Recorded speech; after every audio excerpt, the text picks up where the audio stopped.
പല ലാംഗ്വേജിൽ നിന്നും പല കോൺസ്റ്റന്റിൽ നിന്നും കടമെടുക്കും. ഓക്കെ, റെക്കോർഡിംഗ് സ്റ്റാർട്ട് ചെയ്തു.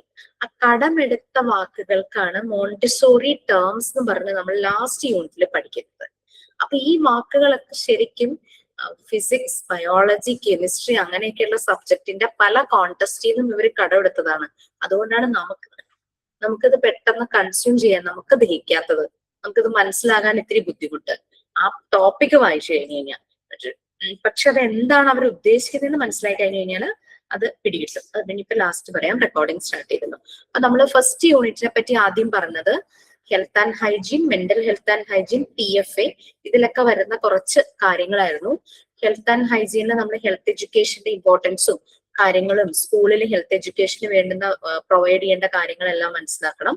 പിന്നെ ഹെൽത്തി, നമ്മൾ ഫിസിക്കൽ ഫിറ്റ്നസ്, ആ ഹെൽത്തി ആയിരിക്കാനായിട്ട് നമ്മുടെ ബോഡിയുടെ ഹെൽത്ത്, നമ്മുടെ മനസ്സിന്റെ ഹെൽത്ത്, പിന്നെ നമ്മളുടെ അപ്പിയറൻസ്, കോസ്മെറ്റിക് ഫിറ്റ്നസ്, അതുമായിട്ട് കണക്ട് ചെയ്യുന്ന കാര്യങ്ങളെല്ലാം നമ്മൾ അറിയണം.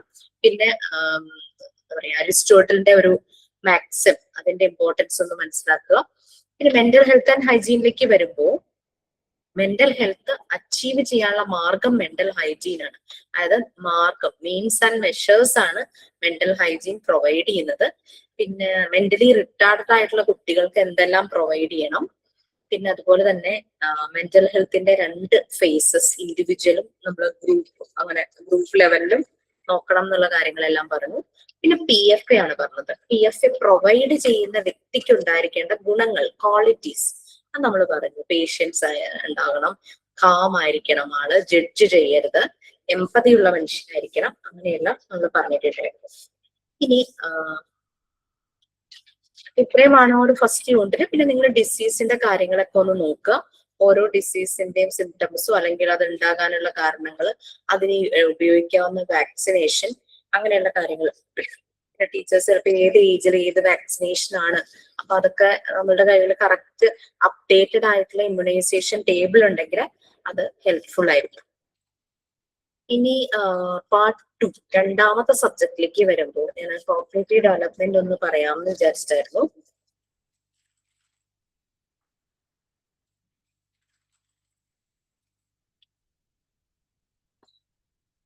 കോഗ്നിറ്റീവ് ഡെവലപ്മെന്റ് എന്ന് പറഞ്ഞു കഴിഞ്ഞാൽ കുട്ടികൾക്ക് ചിന്തിക്കാനും അതിനെ റീസണിങ് ചെയ്യാൻ, അനലൈസ് ചെയ്യാനുമുള്ള അവരുടെ കഴിവ്, അത് വരുന്ന ഒരു ഏരിയയാണ് കോഗ്നിറ്റീവ് ഡെവലപ്മെന്റ് എന്ന് പറയുന്നത്. പിന്നെ കോഗ്നിറ്റീവ് ഡെവലപ്മെന്റിന്റെ റിഫ്ലക്ഷൻസ് എന്ന് പറഞ്ഞു കഴിഞ്ഞാൽ എല്ലാ ഡെവലപ്മെന്റിന്റെ ഏരിയയിലും അതിന്റെ റിഫ്ലക്ഷൻസ് ഉണ്ട്. ലാംഗ്വേജ് ആണെങ്കിലും, ഫിസിക്കൽ ആണെങ്കിലും, മൂവ്മെന്റ് റിലേറ്റഡ് ആണെങ്കിലും, പിന്നെ അതുപോലെ തന്നെ സോഷ്യലൈസ് ചെയ്യുന്ന കാര്യങ്ങളിലാണെങ്കിലും, ഇമോഷൻസ് എക്സ്പ്രസ് ചെയ്യുന്ന കാര്യങ്ങളിലാണെങ്കിലും, മാനേജ് ചെയ്യുന്ന കാര്യം. അപ്പൊ മെന്റലി റിട്ടാർഡഡ് ആയിട്ടുള്ള ഒരു കുട്ടി, അതായത് കോഗ്നിറ്റീവ് ഡെവലപ്മെന്റ് ലോ ആയിട്ടുള്ള ഒരു കുട്ടിക്ക് ബാക്കി എല്ലാ ഡെവലപ്മെന്റും ലോ ആയിരിക്കും. അപ്പൊ എല്ലാത്തിന്റെയും ബേസ് എന്ന് പറയുന്നത്, ഇമ്പോർട്ടന്റ് ആയിട്ട് വരുന്നത് കോഗ്നിറ്റീവ് ഡെവലപ്മെന്റ് തന്നെയാണ്. പിന്നെ അതിന് 3 സ്റ്റേജസ് പറയുന്നുണ്ട്. ഐക്കോണിക് സ്റ്റേജ്, സിംബോളിക് സ്റ്റേജ്, അതുപോലെ തന്നെ ഇനാക്റ്റീവ് സ്റ്റേജ്. ഈ 3 ഒന്ന് കമ്പയർ ചെയ്ത് മനസ്സിലാക്കുക. പിന്നെ പാരന്റ്സും ടീച്ചേഴ്സും കുട്ടികളെ നല്ല രീതിയിൽ ഡെവലപ്പ് ചെയ്യിക്കാനായിട്ട് എന്തെല്ലാം കാര്യങ്ങൾ ശ്രദ്ധിക്കണം, അങ്ങനെ വരും. പിന്നുള്ളത് മൈൽ സ്റ്റോൺസിന്റെ കാര്യങ്ങളാണ്. അതിൽ ഓരോ പ്രായത്തിലും, അതിപ്പോ മൈൽ സ്റ്റോൺ മുഴുവൻ വായിച്ചു നോക്കണം എന്നില്ല, നമ്മൾ എക്സ്പീരിയൻസ് ചെയ്തിട്ടുണ്ടാവും. നമ്മുടെ വീട്ടിലോ ചുറ്റുപാടുള്ള കുട്ടികളെ കാണുമ്പോൾ നമുക്കറിയാം ഒരു 6 മാസമുള്ള കുട്ടിക്ക് എന്തൊക്കെ ചെയ്യാൻ പറ്റും, 1 വയസ്സായി കഴിഞ്ഞ കുട്ടിക്ക് എന്തൊക്കെ ചെയ്യാൻ പറ്റും, 4 വയസ്സായി കഴിഞ്ഞ് കഴിഞ്ഞാൽ എന്തൊക്കെ ചെയ്യാൻ പറ്റും, അപ്പൊ നമുക്കറിയാലോ. അങ്ങനെയുള്ള ക്വസ്റ്റ്യൻസ് ഒന്നും വരുമ്പോഴേക്കും വലിയ ബുദ്ധിമുട്ടൊന്നും ഉണ്ടാവില്ല, അല്ലെ? പിന്നെ പാരന്റ്സ് കുട്ടികൾക്ക് നല്ല ന്യൂട്രിയൻസ് ഉള്ള ഭക്ഷണം കൊടുക്കുന്ന പോലെ തന്നെ മനസ്സിന് സന്തോഷം വരുന്ന നല്ല പോസിറ്റീവ് ആയിട്ടുള്ള ന്യൂട്രിയൻസ് ആയ ലവ്, കെയർ, അഫെക്ഷൻ, അങ്ങനെയുള്ള കാര്യങ്ങൾ പ്രൊവൈഡ് ചെയ്യണം. അത് അവരുടെ എല്ലാ ഡെവലപ്മെന്റ് ഏരിയയും ഹെൽപ്പ് ചെയ്യുന്നതാണ് പറയുന്നത്. അവരെ തളർത്തുന്ന രീതിയിൽ ഷൗട്ട് ചെയ്യുക, പണിഷ് ചെയ്യുക, അങ്ങനെയൊക്കെ ആകുമ്പോൾ അവരുടെ ഡെവലപ്മെന്റിന് തടസ്സമാകും. ഇനി ഡിഫൻസ് മെക്കാനിസത്തിന്റെ കാര്യങ്ങൾ. ഡിഫൻസ് മെക്കാനിസത്തിന്റെ വേറൊരു പേരാണ് മെന്റൽ മെക്കാനിസം, അല്ലെ? നമ്മള് ഫൈറ്റ് ചെയ്യാണ്, നമ്മളുടെ മനസ്സിന്റെ സമാധാനത്തിന് വേണ്ടി ചെയ്യുന്ന ഒരു കാര്യം തന്നെയാണ് ഈ ഡിഫൻസ് മെക്കാനിസം എന്ന് പറയുന്നത്. പക്ഷെ ചില ഡിഫൻസ് മെക്കാനിസം നെഗറ്റീവ് ആയി പോകും. പിന്നെ നമ്മൾ കൂടുതലായിട്ട് ഡിഫൻസ് മെക്കാനിസം, അതായത് മെന്റൽ മെക്കാനിസം നമ്മൾ യൂസ് ചെയ്ത് കഴിഞ്ഞാൽ അതിന് നെഗറ്റീവ് റിസൾട്ട് ആയിരിക്കും. ഫോർ എക്സാമ്പിൾ, ഒരു വിത്ഡ്രോവൽ, ഭയങ്കരമായിട്ടൊരു കോൺഫ്ലിക്റ്റ് നടക്കുകയാണ്, അവിടെ സംസാരിച്ചിട്ട് കാര്യമില്ല എന്ന് മനസ്സിലായി കഴിഞ്ഞാൽ നമുക്ക് അവിടെ നിന്ന് പതുക്കെ വിത്ഡ്രോ ചെയ്യാം. അതേസമയം സോർട്ട് ഔട്ട് ചെയ്യേണ്ട ഒരു പ്രോബ്ലത്തിൽ നിന്ന് ഫേസ് ചെയ്യാൻ ബുദ്ധിമുട്ടായിട്ട് വിത്ഡ്രോ ചെയ്യുക എന്ന് പറഞ്ഞു കഴിഞ്ഞാൽ അത് നെഗറ്റീവ് സൈഡിലേക്കാണ്. അപ്പൊ ഫസ്റ്റ് വൺ നമ്മൾ പറഞ്ഞത് കോൺഫ്ലിക്ട്സ് അവിടെ സംസാരിച്ചിട്ട് യാതൊരു പ്രയോജനവും ഇല്ല, ഒരു റിസൾട്ട് ഉണ്ടാവില്ല എന്ന് മനസ്സിലാക്കുവാണെങ്കിൽ നമുക്ക് വിത്ഡ്രോ ചെയ്യാം. ഈ സെക്കൻഡ് ഇത് പറയുവാണെങ്കിൽ, കേസ് പറയുവാണെങ്കിൽ നമ്മളത് സോർട്ട് ഔട്ട് ചെയ്യേണ്ടത്, നമ്മൾ ഫേസ് ചെയ്യേണ്ട ഒരു പ്രോബ്ലം ആണ്, എന്നാലാണ് നമുക്ക് മുന്നോട്ട് പോകാന്ന് വെച്ചാൽ അവിടെ നമ്മൾ വിത്ഡ്രോ ചെയ്യരുത്. അതാണ് ഡിഫൻസ് മെക്കാനിസത്തിന്റെ ഒരു പ്രത്യേകത. നല്ല രീതിയിൽ യൂസ് ചെയ്ത് കഴിഞ്ഞു കഴിഞ്ഞാൽ ഡിഫൻസ് മെക്കാനിസം നല്ലത് തന്നെയാണ്.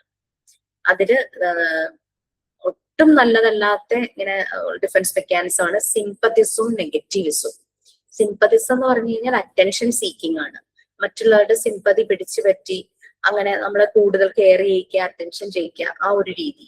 ചിലപ്പോൾ ഇല്ലാത്ത കാര്യങ്ങളൊക്കെ പെരുപ്പിച്ച് കാണിച്ചായിരിക്കും ഈ സിമ്പതിസം എടുക്കുന്നത്. നെഗറ്റീവിസം എന്ന് പറഞ്ഞു കഴിഞ്ഞാൽ കാണുന്നത് എല്ലാത്തിലും നെഗറ്റീവ് പറയുക, അൺഫ്രണ്ട്ലി ബിഹേവിയർ, സ്റ്റബേൺ ആയിരിക്കും, ഭയങ്കര റൂഡായിട്ട് പെരുമാറുന്ന, അതും ഒരു നല്ല ഡിഫൻസ് മെക്കാനിസം ആണ്. First one compensation. കോമ്പൻസേഷൻ ശരിക്കും എന്താ ചെയ്യുന്നത്, നമ്മൾക്ക് കുറവുകളുണ്ട്, പക്ഷെ നമ്മൾ ആ കുറവുകളെ മറച്ചു വെച്ചിട്ട് നമ്മളുടെ പോസിറ്റീവിനെ എൻലാർജ് ചെയ്ത് കാണിക്കുന്നതാണ് കോമ്പൻസേഷൻ. നമ്മൾ ചിലപ്പോൾ സ്വയം സമാധാനിക്കും, നമുക്കിപ്പോ എന്തെങ്കിലും ഒരു കുറവുണ്ടെങ്കിൽ ഓ എനിക്ക് അതില്ലെങ്കിലും ഇതുണ്ടല്ലോ, ആ രീതിയിൽ നമ്മൾ സ്വയം നമ്മളുടെ മനസ്സിനെ സമാധാനപ്പെടുത്തുന്ന ഒരു ഡിഫൻസ് മെക്കാനിസം. ഇതൊന്നും വലിയ പ്രശ്നമുള്ള ഡിഫൻസ് മെക്കാനിസം അല്ല, ആണ് കോമ്പൻസേഷൻ. നമുക്ക് നഷ്ടപ്പെട്ട് ഇപ്പൊ കോമ്പൻസേറ്റ് ചെയ്യുക, ആ വേർഡ് മീനിങ് അതാണല്ലോ. നമുക്ക് ഇല്ലാത്ത കാര്യം അല്ലെങ്കിൽ നമ്മളുടെ ഒരു ഷോർട്ട് കമ്മിങ്സ്, നമ്മളുടെ ഒരു കുറവിനെ നമ്മളുടെ ഒരു പോസിറ്റീവ് കൊണ്ട് നമ്മൾ അതിനെ നികത്തുന്നു. ഇവിടെ വീട്ടില് എനിക്കാണ് ഹൈറ്റ് കുറവ് കേട്ടോ, ഞാൻ കഷ്ടിച്ച് 5 അടിയുള്ളൂ. പക്ഷെ എന്റെ ഹസ്ബൻഡ് 6 ഫീറ്റിന് 2 ഇഞ്ചെങ്ങാണ്ടേ കുറവുള്ളൂ. മോൾക്കും അവളുടെ ആ ഒരു പ്രായത്തിനനുസരിച്ച് ഹൈറ്റ് ഉണ്ട്. മോന് എല്ലാരെക്കാളും ഹൈറ്റ് കൂടി വരും. അപ്പൊ ഇങ്ങനെ എല്ലാരും ഹൈറ്റ് കൂടുതലാണ്, ഹൈറ്റുള്ളവരെ കാണുമ്പോൾ ആൾക്കാർക്ക് ഒരു പ്രത്യേക ഒരു സന്തോഷമൊക്കെ ആണല്ലോ. അപ്പൊ ഇങ്ങനെ പറയുമ്പോ ഞാൻ പറയും, കാരണം എന്റെ ഷോർട്ട് കമ്മിങ് ആണ് എനിക്ക് ഹൈറ്റ് ഇല്ല എന്നുള്ളത്. ഇത്രയൊക്കെ ഹൈറ്റ് ഇവർക്ക് ഉണ്ടായിട്ട് എന്താ കാര്യം? ഈ വീട്ടിലെ മാറാല അടിക്കുന്നത് ഞാനാണല്ലോ, ഈ 5 അടി കഷ്ടിയുള്ള ഞാനാണല്ലോ എന്ന് പറയും. എനിക്കതൊരു സമാധാന സന്തോഷമാണ്. കാരണം എനിക്കറിയാം എന്നായാലും അവര് മാറാല അടിക്കാൻ പോയില്ല, ഫാൻ തുടയ്ക്കുന്നത് മാറാല അടിക്കണം ഞാൻ. അപ്പൊ അതൊരു തരം കോമ്പൻസേഷൻ തന്നെയാണ്, കാരണം എന്റെ ഷോർട്ട് കമ്മിങ് ആണ് ഹൈറ്റ് ഇല്ല എന്നുള്ളത്. അത് എനിക്ക് ഉണ്ടാവില്ല, ഇനി എന്തായാലും ഉണ്ടാവും പോകുന്നത്. നമുക്കൊരു സമാധാനം അത് പറഞ്ഞു കഴിയുമ്പോൾ, ആ ഒരു അതാണ് compensation.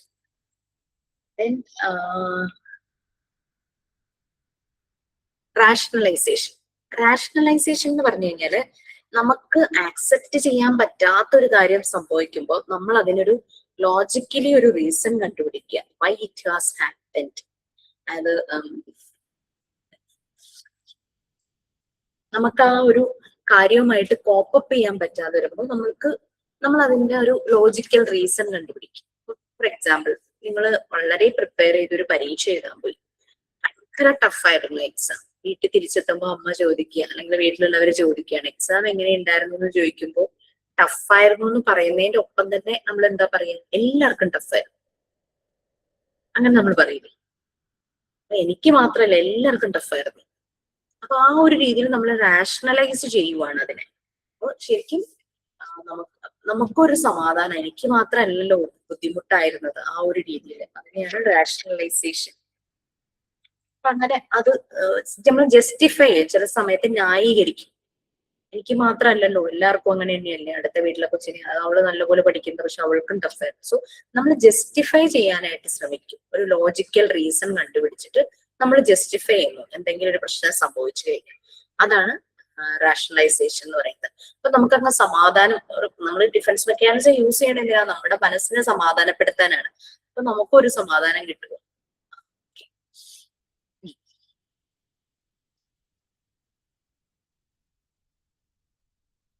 Next one projection. Projection എന്ന് പറഞ്ഞു കഴിഞ്ഞാൽ നമ്മൾ വേറൊന്നിലേക്ക് ഡീവിയേറ്റ് ചെയ്ത് അസൈൻ ചെയ്ത് കൊടുക്കും. അതാണ് പ്രൊജക്ഷൻ എന്ന് പറയുന്നത്.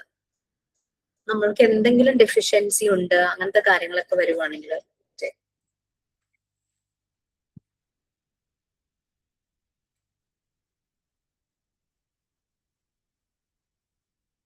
എനിക്ക് എന്തിലെങ്കിലും ഒരു കുറവുണ്ട്, അപ്പോൾ നമ്മൾ നമ്മുടെ കുറവിനെ അഡ്രസ്സ് ചെയ്യുന്നതിന് പകരം സെയിം പ്രശ്നം വേറൊരാളില് കണ്ടെത്തി അവനും അങ്ങനെ തന്നെയാണല്ലോ എന്നുള്ള രീതിയിൽ നമ്മൾ ഈ കോമ്പൻസേഷനും പ്രൊജക്ഷനും ഒക്കെ നോക്കുമ്പോൾ നമുക്ക് ഏകദേശം ഒരുപോലെ തോന്നും. കോമ്പൻസേഷൻ അല്ല, റാഷണലൈസേഷനും പ്രൊജക്ഷനും ഒക്കെ നോക്കുമ്പോൾ പ്രൊജക്ഷൻ നമ്മൾ ഡിസ്പ്ലേസ് ചെയ്യുക, വേറൊരാളിലേക്ക് നമ്മൾ അതിനെ ഡിസ്പ്ലേസ് ചെയ്യുന്നു, ട്രാൻസ്ഫർ ചെയ്യുന്നു, ഇമോഷൻസിനെ എല്ലാം ട്രാൻസ്ഫർ ചെയ്യുന്നു അത് വേറൊരാളിലേക്ക്. അപ്പൊ ഞാൻ മാത്രമല്ലല്ലോ അവനും അങ്ങനെ തന്നെയല്ലേ, നീ എന്തുകൊണ്ട് എങ്ങനെ പെരുമാറുന്നതെന്ന് ചോദിക്കുമ്പോൾ നമ്മൾ പറയില്ലേ എനിക്ക് മാത്രമല്ലല്ലോ ആ കുഴപ്പം, അവനും അങ്ങനെയല്ലേ. നമ്മുടെ പ്രശ്നം നമ്മൾ നമ്മുടെ ഇത് നമ്മൾ മാറ്റാതെ നമ്മൾ മറ്റാളിലും ആ ഒരു ഇത് കണ്ടുപിടിച്ച് പറയുന്നു. അതാണ് പ്രൊജക്റ്റ് ചെയ്യുക. നമ്മളുടെ ഇത് വേറൊരാളിലേക്ക് നമ്മൾ ഡിസ്പ്ലേസ് ചെയ്യുന്നു, പ്രൊജക്റ്റ് ചെയ്യുന്നു.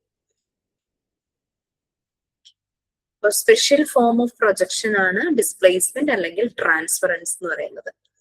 നെക്സ്റ്റ്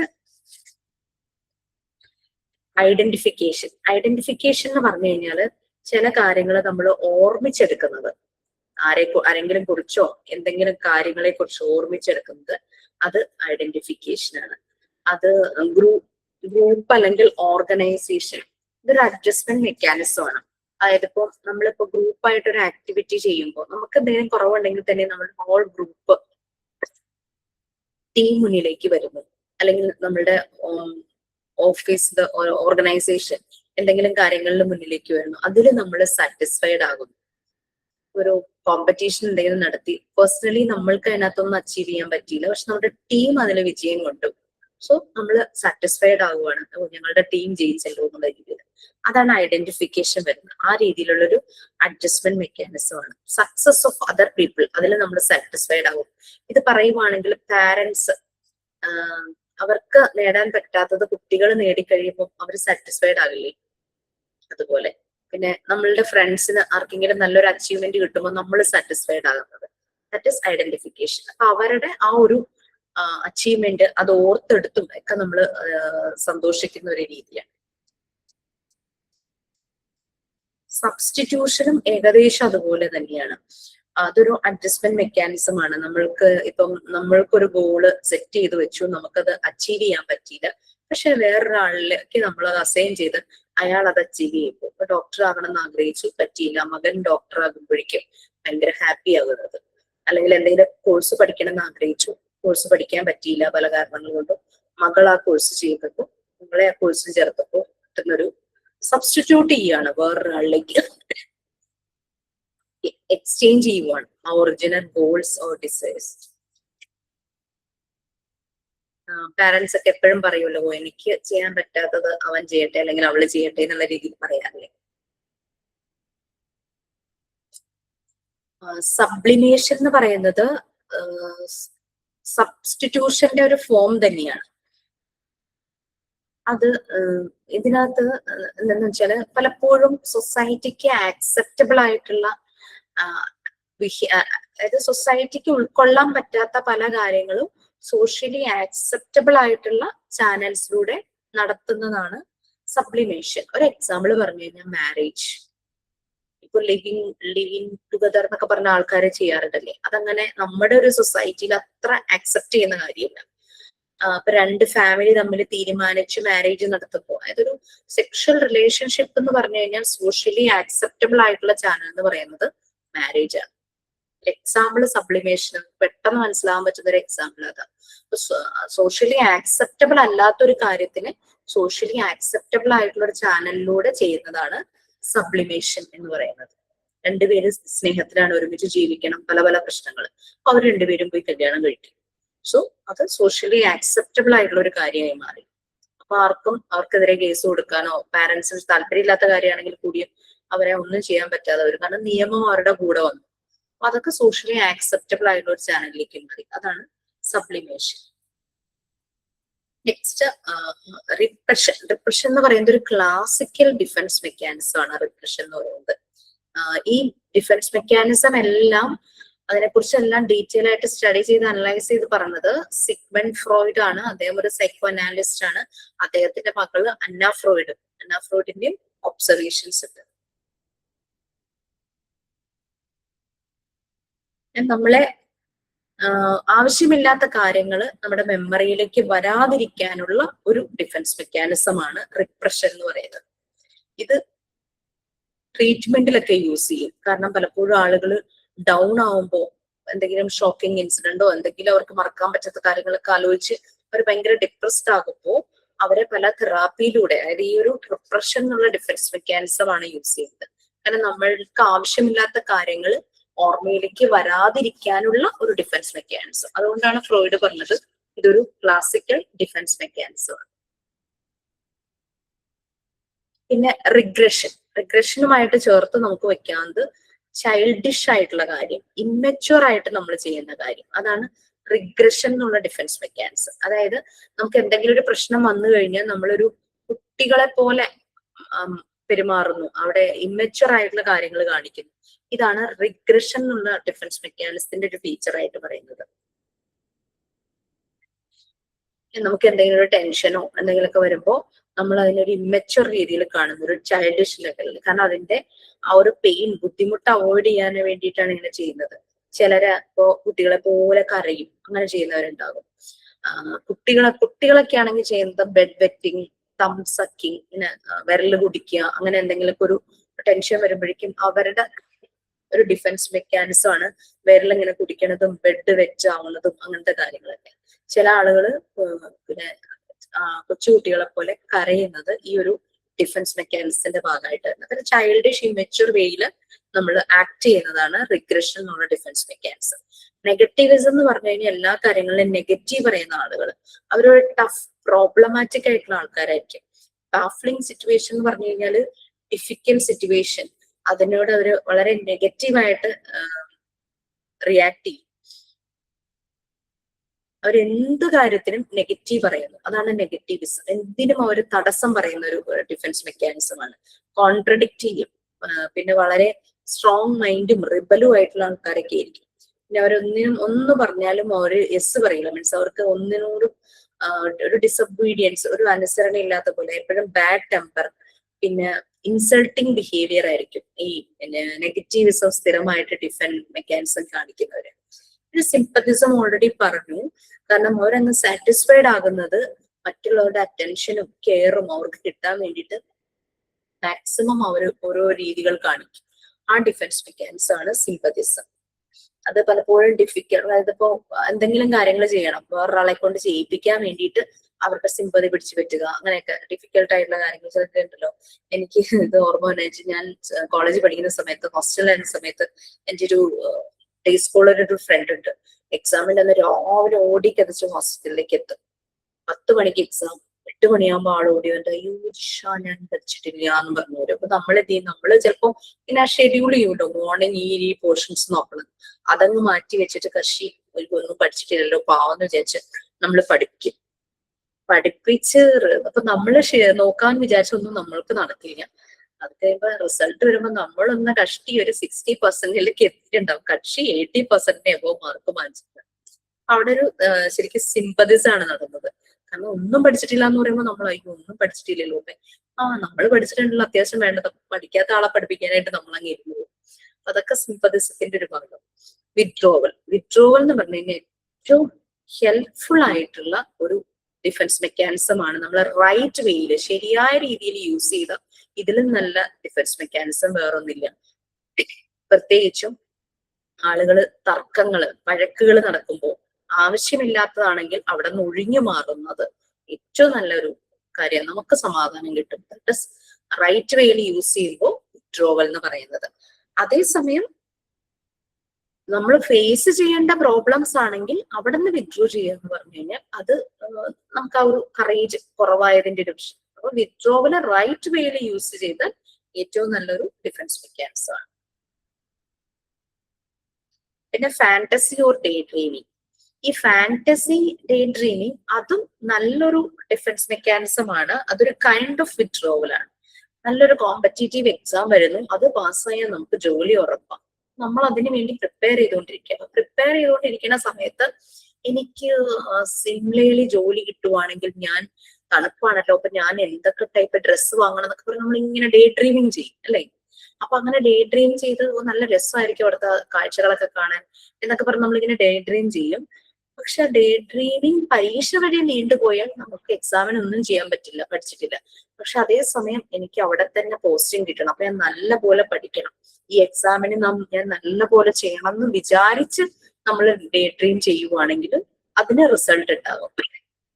അല്ലെ? അല്ലാതെ ചെയ്യുമ്പോൾ അത് നമ്മള് ശരിയായ റിസൾട്ട് നമുക്ക് കിട്ടില്ല. അങ്ങനെ നോക്കുമ്പോൾ ഈ ഡിഫൻസ് മെക്കാനിസത്തിനൊക്കെ എന്തൊക്കെയൊക്കെയോ നന്മ എവിടെയുണ്ട്. സിമ്പത്തിസും നെഗറ്റീവ്സും ഒഴിച്ചു നോക്കുവാണെങ്കിൽ ഇതെല്ലാം കൂടാതെ വേറെയും ഡിഫൻസ് മെക്കാനിസം ഉണ്ട്. അഡ്ജസ്റ്റ്മെന്റ് മെക്കാനിസം എന്ന് പറയുന്ന പോലെ തന്നെ ഡിസൊല്യൂഷൻ എന്ന് പറഞ്ഞാൽ ബ്രേക്കപ്പ് ആകുക, ആവശ്യമില്ലാത്ത ബന്ധങ്ങളിൽ നിന്നൊക്കെ ഒഴിവാകുക എന്നുള്ള രീതിയിലുള്ളതാണ് ഡിസൊല്യൂഷൻ.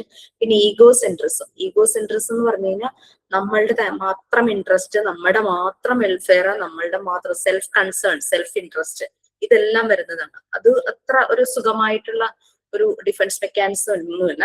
ചില പോയിന്റിൽ ഇറ്റ്സ് ഓക്കെ, കാരണം നമ്മള് സെൽഫ് കെയർ ചെയ്യണമല്ലോ. ആ ഒരു പോയിന്റ് വെച്ച് നോക്കുമ്പോൾ ഓക്കെയാണ്. അല്ലാതെ മറ്റുള്ളവരെ ഒന്നും കെയർ ചെയ്യാതെയുള്ള സെൽഫ് ഇൻട്രസ്റ്റ് എന്നുള്ള രീതിയിൽ വരുന്ന ഈഗോ സെൻട്രിസം നല്ലതല്ല. പിന്നെ റിയാക്ഷൻ ഫോർമേഷൻ, അത് ഒറ്റ ഡിഫൻസ് മെക്കാനിസം ആട്ടോ, റിയാക്ഷൻ ഫോർമേഷൻ എന്ന് പറയുന്നത്. ഇതിനൊരു എക്സാമ്പിള് പറയുവാണെങ്കിൽ, ഞാൻ മൂവീസിലേക്ക് കണ്ടിട്ടുള്ളൂ, ഒരു ബോയ്ക്ക് ഒരു ഗേളിനോട് ഇഷ്ടമുണ്ട്, പക്ഷെ റിവീൽ ചെയ്തിട്ടില്ല.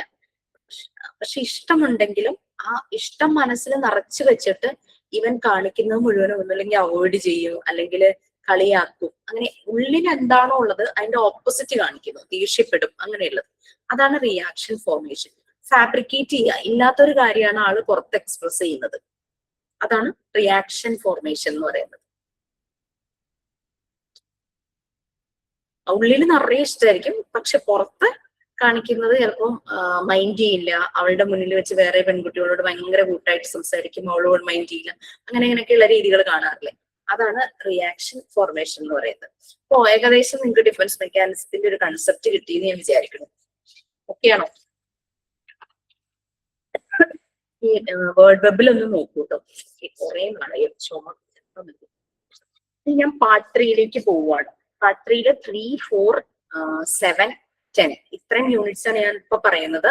അത് കഴിഞ്ഞ് സമയം ഉണ്ടെങ്കിൽ നിങ്ങൾക്ക് വേറെ ഏതെങ്കിലും യൂണിറ്റ്സ്, ഇൻഡിവിജ്വൽ ഡിഫറൻസസ് ഒന്നും കുഴപ്പമില്ലല്ലോ. നമ്മുടെ ഫിസിക്കലി ഉള്ള ഡിഫറൻസസ്, മെന്റലി ഉള്ള ഡിഫറൻസസ്, അതൊക്കെ നീഡ്സും ഓക്കെ അല്ലേ? ഹൈറാർക്കി ഓഫ് നീഡ്സ്, മാർഷ്ലോയുടെ അതിന്റെ അതെല്ലാം നമുക്ക് ഒന്ന് വായിച്ചാൽ മനസ്സിലാവുന്ന കാര്യങ്ങൾ. അത് പിന്നെ മൂവ്മെന്റ് ആണ് ഒരു മനുഷ്യൻ ആക്റ്റീവ് ആകുന്നു എന്നുള്ളതിന്റെ, എന്തിന്റെയും ഡെവലപ്മെന്റിന്റെ ഒരു എന്താ പറയാ, ഒരു പടി. ആ ഡെവലപ്മെന്റിന്റെ ഒരു മെയിൻ ഫാക്ടർ എന്ന് പറയുന്നത് മൂവ്മെന്റ് ആണ്. അനങ്ങാതിരിക്കുന്ന ഒരു മനുഷ്യന് യാതൊരു ഡെവലപ്മെന്റും ഇല്ല. മൂവ്മെന്റ് അതായിരുന്നു. ശരിക്കും പറഞ്ഞു കഴിഞ്ഞാൽ എക്സാം എഴുതി കഴിയുമ്പോൾ നിങ്ങൾക്ക് മനസ്സിലാവും പാർട്ട് 3 ആയിരിക്കും ഏറ്റവും എളുപ്പം. സൈക്കോളജി, എഡ്യൂക്കേഷൻ സൈക്കോളജിയുടെ കാര്യം കൂടെ ഒന്ന് പറഞ്ഞു പോവാം. സൈക്കോളജിയും എഡ്യൂക്കേഷൻ സൈക്കോളജി നമുക്കറിയാം, എന്താ പറയാ, സ്റ്റഡി ഓഫ് സൈക്കോളജിയുടെ മീനിങ് സൈക്കോയും ലോഗോസും 2 വേർഡിൽ നിന്നാണ് സോളും സയൻസും, അല്ലെ? സയൻസ് ഓഫ് സോൾ, ആ ഒരു മീനിങ് വരുന്ന വേർഡാണ് സൈക്കോളജി എന്ന് പറയുന്നത്. അപ്പൊ നമുക്ക് അതിനകത്ത് ഹ്യൂമൻ ബിഹേവിയറിന്റെ സ്റ്റഡിയാണ് സൈക്കോളജി എന്ന് പറയുന്നത്. ഇനി നല്ല മെന്റലി ഹെൽത്തി ആയിട്ടുള്ള ടീച്ചറുടെ ക്വാളിറ്റീസ്, അങ്ങനത്തെ കാര്യങ്ങളെല്ലാം നമ്മൾ പറഞ്ഞു. പിന്നെ എഡ്യൂക്കേഷണൽ സൈക്കോളജി എന്ന് പറയുന്നത് ഒരു പോസിറ്റീവ് സയൻസ് ആണ്, ഒരു അപ്ലൈഡ് സയൻസ് ആണ്, ഒരു ഗ്രോയിങ് സയൻസ് ആണ്. പിന്നെ അത് ഒരു തിയറിയെ മാത്രം ബേസ് ചെയ്യുന്ന ഒരു സൈക്കോളജി അല്ല എഡ്യൂക്കേഷൻ സൈക്കോളജി. പ്രാക്ടിക്കൽ ബേസ്ഡ് ആണ്, അല്ലെ? ഓരോ കുട്ടിക്ക് അനുസരിച്ചാണ് അവിടെ മാറ്റങ്ങൾ വരുന്നത്. അപ്പൊ അതൊരു നോർമേറ്റീവ് സയൻസ് അല്ല. നോർമേറ്റീവ് സയൻസ് എന്ന് പറഞ്ഞു കഴിഞ്ഞാല് തിയറി, പ്രിൻസിപ്പിൾ ഇതിനെ മാത്രം ഫോക്കസ് ചെയ്യുന്നു. ഒരേ രീതി തന്നെ എല്ലാ കുട്ടികളിലും അപ്ലൈ ചെയ്യാൻ പറ്റില്ല. അപ്പൊ അതൊരു നോർമേറ്റീവ് സയൻസ് അല്ല. പിന്നെ എഡ്യൂക്കേഷൻ സൈക്കോളജിയിൽ പല മെത്തേഡ്സ് ഉണ്ട്. ഇൻട്രോസ്പെക്ഷൻ എന്ന് പറഞ്ഞു കഴിഞ്ഞാൽ നമ്മളെ തന്നെ നമ്മൾ മനസ്സിലാക്കുന്നത്, ആ ഒരു രീതിയിലാണ് ഇൻട്രോസ്പെക്ഷൻ. ഒരു കുട്ടി വന്നു കഴിഞ്ഞാൽ ആ കുട്ടി ചിലപ്പോൾ എന്നെ കൊണ്ട് ഒന്നിനും കഴിയില്ല എന്ന് പറയുമ്പോൾ നമ്മൾ അവന്റെ ഉള്ളിലേക്ക് ടോർച്ചടിച്ച് വെളിച്ചം കാണിച്ചു കൊടുക്കും, അവന്റെ പോസിറ്റീവ്നെസ്. അതാണ് ഇൻട്രോസ്പെക്ഷൻ എന്ന് പറയുന്നത്. ആ ഒരു മെത്തേഡ് എഡ്യൂക്കേഷൻ സൈക്കോളജി. അതിന് വലിയ കോസ്റ്റ് ഒന്നുമില്ല. പിന്നെ ഒബ്സർവേഷൻ, പല രീതിയിൽ ഒബ്സർവ് ചെയ്യാൻ നമ്മൾ പറഞ്ഞു. നമുക്കറിയാം ആസ് എ മോണ്ടിസോറി ഫെസിലിറ്റേറ്റർ നമ്മളും കുട്ടികളെ ഒബ്സർവ് ചെയ്തിട്ടാണ് അനലൈസ് ചെയ്യുന്നത്. ചില മോണ്ടിസോറി സ്കൂളിലൊക്കെ പോയി കഴിഞ്ഞാൽ ഭയങ്കര രസകരമായ കാഴ്ച കാണാം. എന്താണെന്നറിയോ, അവിടെ ഈ മാറ്റിലാണല്ലോ കുട്ടികൾ ഇരുന്ന് ചെയ്യുന്നത്.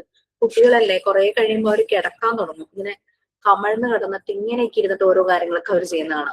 അപ്പൊ വളരെ ക്യൂട്ടായിട്ടൊരു കാഴ്ചയാണ് ഒരു സ്കൂളിൽ പോയപ്പോ കണ്ട കാഴ്ചയാണ്. കുട്ടി എങ്ങനെയാണോ ഇങ്ങനെ കിടന്നത്, കുട്ടിയുടെ ഓപ്പോസിറ്റ് ടീച്ചറും അതുപോലെ കിടന്ന് കുട്ടിയെ വാച്ച് ചെയ്യും. അതൊക്കെ ഒരു മോണ്ടിസോറി സ്കൂളിലേക്ക് ആ കാഴ്ചയൊക്കെ കാണാൻ പറ്റുമോ?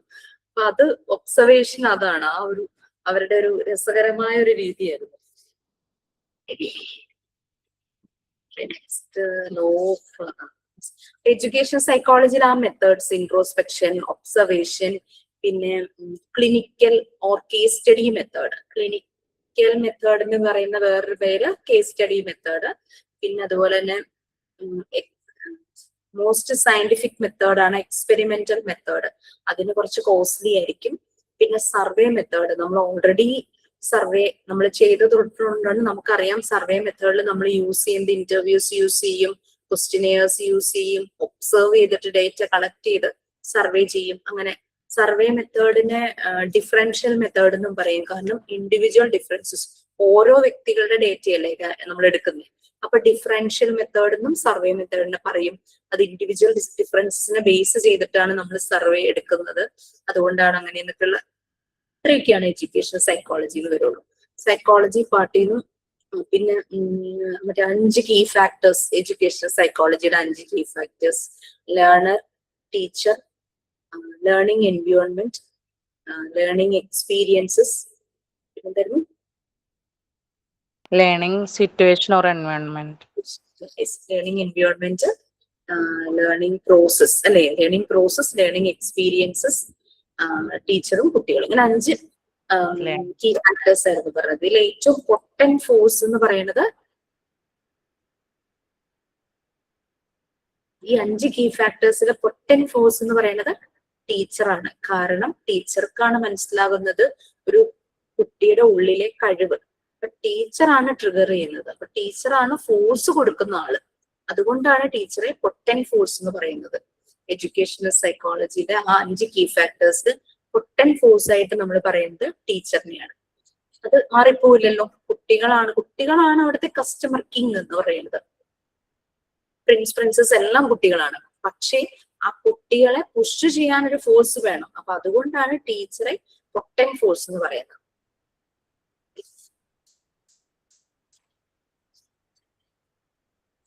നെക്സ്റ്റ് നമ്മളുടെ പാർട്ട് 3യിലേക്കും കടക്കുകയാണ്. Law of natural development. നമ്മൾ പറഞ്ഞു കുട്ടികൾ നാച്ചുറലി ഡെവലപ്പ് ചെയ്യണം.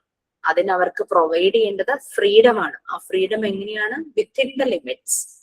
ആ ഫ്രീഡം പ്രൊവൈഡ് ചെയ്യുമ്പോൾ അവർ ഇൻഡിപെൻഡന്റ് ആവും. അവർക്ക് ഇഷ്ടമുള്ള ആക്ടിവിറ്റി ചെയ്യാനായിട്ടുള്ള സ്പേസും ടൈമും കൊടുക്കും. അല്ലാണ്ട് നമ്മൾ റെസ്ട്രിക്ട് ചെയ്യുന്നില്ല സ്പേസ്, റെസ്ട്രിക്ട് ചെയ്യുന്നില്ല ടൈം. 5 മിനിറ്റിനുള്ളിൽ ചെയ്ത് തീർക്കണമെന്നോ 10 മിനിറ്റിനുള്ളിൽ ചെയ്ത് തീർക്കണമെന്നോ ഒരു പ്രാവശ്യം ചെയ്താൽ മതി എന്നൊന്നും അവിടെ റെസ്ട്രിക്ഷൻ ഇല്ല. അപ്പൊ അതിന് വേണ്ടുന്ന ടൈമും സ്പേസും കൊടുക്കുമ്പോൾ കുട്ടികൾ നല്ല പോലെ ചെയ്ത് അവർ ഇൻഡിപെൻഡന്റ് ആവും. അപ്പൊ അവരിലെ നിങ്ങളുടെ മോക്ക് ടെസ്റ്റ് നല്ലതുപോലെ ഒന്ന് പ്രാക്ടീസ് ചെയ്യുക കേട്ടോ. കാരണം അതിനെ കണക്ട് ചെയ്തേ മെയിൻ എക്സാമിന് ക്വസ്റ്റ്യൻസ് വരും. അതിനപ്പുറത്തൊന്നും അങ്ങനെ ഗവേഷണം ചെയ്യാനൊന്നും എനിക്കറിയില്ല. ഞങ്ങൾക്ക് ആർക്കും അത് അങ്ങനെ ചെയ്യില്ല. കാരണം നമ്മളുടെ ഉദ്ദേശം നിങ്ങൾക്ക് മോണ്ടിസോറി മെത്തേഡ്, അതിന്റെ രീതികള് എങ്ങനെ കിട്ടിയിട്ടുണ്ട് അതറിയാനുള്ള ഒരു മാർഗമാണ് എക്സാം എന്ന് പറയുന്നത്. വൈവ ചെയ്യണതും അത്രയും ഉള്ളൂ. അത് വൈവ അറ്റൻഡ് ചെയ്തവർക്കൊക്കെ മനസ്സിലായിട്ടുണ്ടാവും. പിന്നെ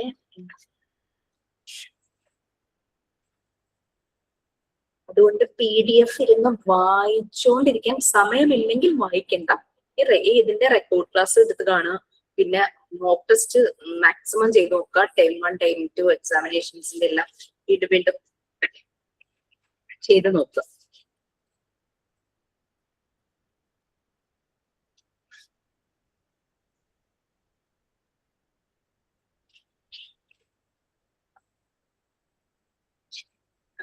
നമ്മൾ ഇൻഡിപെൻഡന്റ് ആവുന്നു. അപ്പൊ അവരുടെ പവർ ഓഫ് അറ്റൻഷൻ കൂടും, കോൺസെൻട്രേഷൻ കൂടും.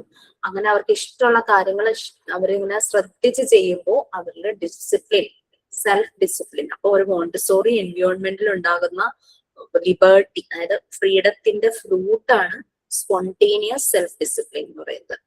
സ്പോണ്ടേനിയസ് ആയിട്ടാണ് ആ സെൽഫ് ഡിസിപ്ലിൻ ഉണ്ടാകുന്നത്. പിന്നെ അവർ ഒബീഡിയന്റ് ആകുന്നു, അവർ ഫോളോ ചെയ്യാൻ തുടങ്ങും നമ്മളെ. കാരണം നമ്മളാണ് അവർക്ക് അതിനുള്ള സ്പേസും ഫ്രീഡവും അവർക്ക് ഇഷ്ടപ്പെട്ട മെറ്റീരിയൽസും വർക്ക് ചെയ്യാനുള്ള എല്ലാ ടൈമും എല്ലാം പ്രൊവൈഡ് ചെയ്യും. സോ അവർ നാച്ചുറലി അവർ ഒബീഡിയന്റ് ആയി തുടങ്ങും.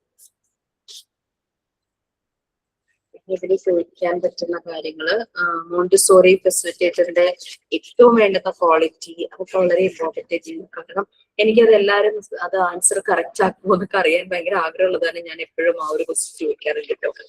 നിങ്ങൾ വിചാരിക്കുക റിപ്പീറ്റ് ചെയ്ത് എന്താ ക്വസ്റ്റ്യൻ വരുന്നത്, കാരണം അത് എല്ലാവർക്കും അറിയാമോ എന്ന്, കാരണം അത് കിട്ടിയിട്ടുണ്ടോ എന്ന് അറിയാൻ വേണ്ടിയിട്ട് ആ ക്വസ്റ്റ്യൻ ഇങ്ങനെ ചോദിക്കുന്നത്.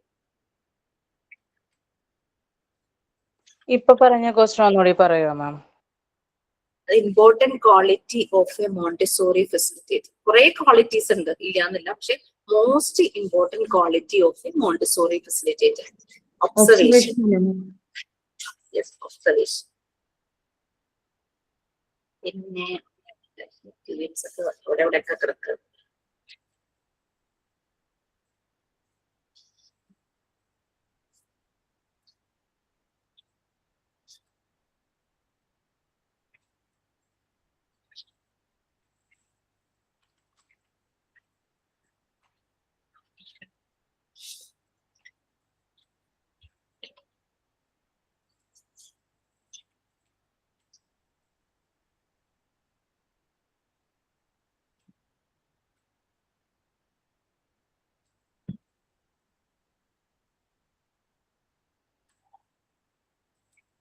ഏറ്റവും കൂടുതൽ കുട്ടികൾ സ്കോർ ചെയ്തിരിക്കുന്നത് പാർട്ട് 3 പേപ്പറിന് കേട്ടോ.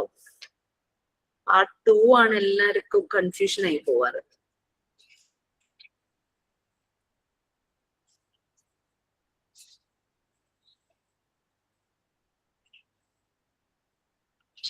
ലോ ഓഫ് നാച്ചുറൽ ഡെവലപ്മെന്റിന്റെ എന്തെങ്കിലും പറയാനുണ്ടോ?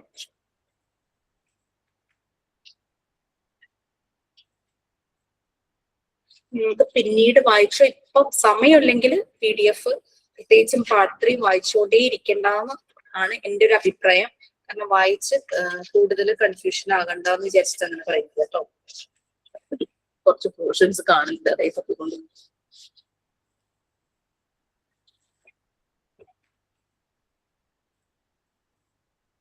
പാർട്ട് 3 എന്തെങ്കിലും സംശയമുണ്ടോ? പിന്നെ അതില് ചില സെന്റൻസ്. ഒരു ഡൗട്ട് ചോദിച്ചോട്ടെ, ഈ NPC എന്തെന്നാണ്? NPC normal probability curve അല്ലേ? അറിയില്ല, ഞാനൊരു ക്വസ്റ്റ്യൻ പേപ്പറിൽ കണ്ടതാ. അതിന്റെ എക്സ്പാൻഷൻ അല്ലേ ചോദിച്ചിരിക്കുന്നേ? അതെ അതെ.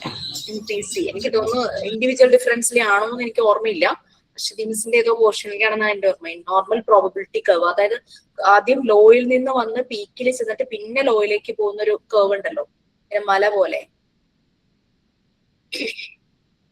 അതാണ് NPC വരുന്നത്. അത് ഇൻഡിവിജ്വൽ ഡിഫറൻസിലാണെന്നാണ് എന്റെ ഒരു ഓർമ്മ. സൈക്കോളജിയുടെ ക്വസ്റ്റ്യൻ പേപ്പറിലാണ് കണ്ടേ. ആ ഒരു പാർട്ടിലല്ലേ ഇൻഡിവിജ്വൽ? അതെ അതെ അതെ. അപ്പൊ അതിലാണ് NPC അതിനകത്ത് വരുന്നത്. എനിക്ക് തോന്നുന്നു അതായത് നമ്മൾക്ക് മൂഡ് സ്വിങ്സ് കറക്റ്റ് കണക്ട് ചെയ്യാൻ പറ്റുന്ന അതാ. ഭയങ്കര ഹാപ്പി ആയിരിക്കും, അത് എക്സ്ട്രീം എൻഡ്സ് വരില്ലേ, ഭയങ്കര സാഡും ആവും ആ ഒരു രീതിയിൽ. അപ്പൊ മനുഷ്യരില് ആ ഒരു വ്യത്യാസങ്ങൾ വരുന്നത് ഒരു പ്രോബബിലിറ്റി കർവുമായിട്ട് കമ്പയർ ചെയ്ത് പറഞ്ഞിരിക്കുന്നതാണത്. എന്റെ ഓർമ്മ ശരിയാണെങ്കിൽ അതാണ്. അത് നമുക്ക് എന്തിനും ഒരു സബ്മിസീവ് ലെവൽ ഉണ്ടാവും. പിന്നെ നമ്മൾ ഹാപ്പിനെസിന്റെ ആണെങ്കിൽ പീക്കിലേക്ക് പോകും, പിന്നെ വീണ്ടും സബ്മിസീവ് ആവും. ഇനി നമുക്ക് ഒരു ആങ്കർ ആണെങ്കിൽ, ആങ്കർ ഇഷ്യൂ ആണെങ്കിലും അതും പീക്കിലേക്ക് പോകും, പിന്നെ നമ്മൾ സബ്മിസീവ് ആവും. ഹ്യൂമന്റെ ഒരു നമ്മുടെ ട്രേറ്റ്സിന്റെ സ്നേഹയല്ലേ, നോർമൽ ഡിസ്ട്രിബ്യൂഷൻ ഓഫ് ട്രേറ്റ്സ്, അതാണ് ആ NPCയിൽ വരുന്നത്. എവറി ടൈം നമ്മൾ പറയില്ലേ ചില സമയത്ത്, ഇന്ന് ഭയങ്കര ഹാപ്പി ആയിട്ടിരിക്കുവാണല്ലോ, ഇന്നലെ ഭയങ്കര ഡള്ളായിരുന്നു. ലൈക്ക് ഹ്യൂമന്റെ ഒരു ആ ഒരു സ്വഭാവ സവിശേഷതകളെ റെപ്രസെന്റ് ചെയ്യാൻ മാത്സിനാണ് നമ്മൾ ശരിക്കും നോർമൽ പ്രോബബിലിറ്റി കർവ് യൂസ് ചെയ്യുന്നത്. അപ്പൊ അത് നമ്മളുടെ ഇൻഡിവിജ്വൽ ഡിഫറൻസസുമായിട്ട് കണക്ട് ചെയ്ത കർവ്, അതിന്റെ എക്സ്പാൻഷൻ ആയിരിക്കണം ക്വസ്റ്റ്യനിൽ ചോദിച്ചിട്ടുള്ളത്. Expand NPC.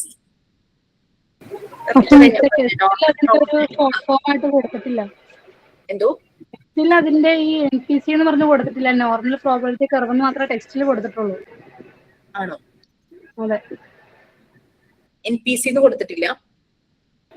NPC കൊടുത്തിട്ടില്ല. നോർമൽ പ്രോബിലിറ്റി കർവ് കൊടുത്തിട്ടുണ്ട്. NPC ഇല്ല. ഇല്ല. Okay okay. ടീച്ചർ ക്ലാസ്സിൽ പറഞ്ഞിട്ടുണ്ടാവും എന്ന് എനിക്ക് തോന്നുന്നു.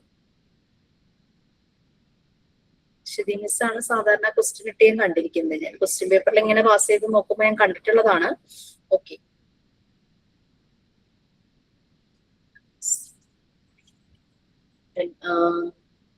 നാച്ചുറൽ ഡെവലപ്മെന്റിന് 2 ഇന്റേണൽ എയ്ഡ്സ് കുട്ടികളിലുണ്ട്. അബ്സോർബൻ മൈൻഡും സെൻസിറ്റീവ് പീരീഡും. അത് 4th യൂണിറ്റിൽ പറയാം. ഇനി ഞാൻ ചില സെന്റൻസുകൾ നിങ്ങളോട് അണ്ടർലൈൻ ചെയ്യാൻ പറഞ്ഞിട്ടുണ്ടായിരുന്നു എന്നാണ് എൻ്റെ ഒരു ഓർമ്മ.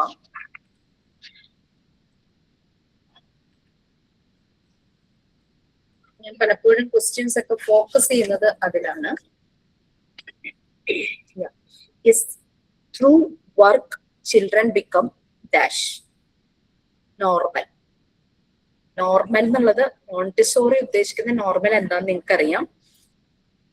പ്രൊഡക്റ്റീവ്, അല്ലാണ്ട് ടോപ്പ് ഇൻ ഓൾ സബ്ജക്ട്സ്, എല്ലാത്തിനും ഹൈ മാർക്സ് കിട്ടുന്നു, പെട്ടെന്ന് തന്നെ വർക്കുകൾ ചെയ്യുന്നു, അതല്ല നോർമൽ എന്ന് ഉദ്ദേശിക്കുന്നത്. ആരെയും ഡിസ്റ്റർബ് ചെയ്യാതെ അവനവന്റെ പണി നല്ല നീറ്റായിട്ട് ചെയ്യുന്നു, അതാണ് നോർമൽ എന്ന് മറിയ മോണ്ടിസോറി ഉദ്ദേശിക്കുന്നത്. ത്രൂ വർക്ക്, ആക്ടിവിറ്റിയിലൂടെയാണ് കുട്ടികൾ നോർമൽ ആവുക. അപ്പം അത് ലോ ഓഫ് വർക്കിലെ ഒരു സെന്റൻസ് ആണ്. ഞാനത് ഏതൊക്കെയോ ക്ലാസ്സിൽ അണ്ടർലൈൻ ചെയ്യാൻ പറഞ്ഞിരുന്നു. പിന്നെ നമ്മൾ പറഞ്ഞു മൂവ്മെന്റുമായിട്ട് കണക്ട് ചെയ്ത് നമ്മൾ പറഞ്ഞു ഒരു മനുഷ്യൻ ആക്റ്റീവ് ആകണമെങ്കിൽ അവൻ എപ്പോഴും എന്തെങ്കിലും ചെയ്തുകൊണ്ടിരിക്കണം. മടി പിടിച്ച് ചുരുണ്ടുകൂടിയിരിക്കുന്നവരൊട്ടും ഹെൽത്ത് വൈസും അവർ ആക്റ്റീവ് അല്ല, അല്ലെ? Man builds himself through dash working. എന്തെങ്കിലും ചെയ്തുകൊണ്ടിരിക്കുമ്പോഴാണ് നമ്മൾ സെൽഫ് മെയ്ഡ് ആകൂ. Man builds himself through working. നമ്മൾ മോർ ആക്റ്റീവ് ആകണമെങ്കിൽ നമ്മൾ എന്തെങ്കിലും ചെയ്തുകൊണ്ടേയിരിക്കണം. ഇങ്ങനെ 10 സെന്റൻസുകൾ അണ്ടർലൈൻ ചെയ്തത് ഞാനൊന്ന് പറഞ്ഞതേ ഉള്ളൂ കേട്ടോ. വേറെ കാര്യങ്ങളൊന്നും 3rd യൂണിറ്റിൽ വരുന്നില്ല. പിന്നെ കുട്ടികളുടെ ഇമാജിനേഷൻ ഇംപ്രൂവ് ചെയ്യാൻ നമ്മൾക്ക് എന്തെല്ലാം പ്രൊവൈഡ് ചെയ്യാം? അവർക്ക് മാൻ ബിൽഡ്സ് ഹിംസെൽഫ് ത്രൂ വർക്കിംഗ്. എനിക്ക് ഈ PDF പ്രിന്റ് ഔട്ട് ആയതുകൊണ്ട് പേജ് നമ്പർ ഇല്ല, അല്ലെങ്കിൽ ഞാൻ പറഞ്ഞേനെ. നമ്മളുടെ യൂണിറ്റ് 3 2ാമത്തെ പേജ് ഉണ്ട്, ഒരു ഫ്ലോ ഡയഗ്രം തന്നിട്ടുണ്ട് ചൈൽഡ് ഡെവലപ്മെന്റിന്റെ. അതിന്റെ താഴെ ലോ ഓഫ് വർക്കിലെ ഫസ്റ്റ് പാരഗ്രാഫിന്റെ ലാസ്റ്റ് ലൈനും 2ാമത്തെ പാരഗ്രാഫിലെ ലാസ്റ്റ് ലൈനും ആണത്. Page number 90. Thank U.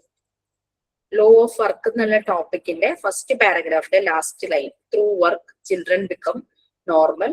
2nd പാരഗ്രാഫിലെ last line man builds himself through working.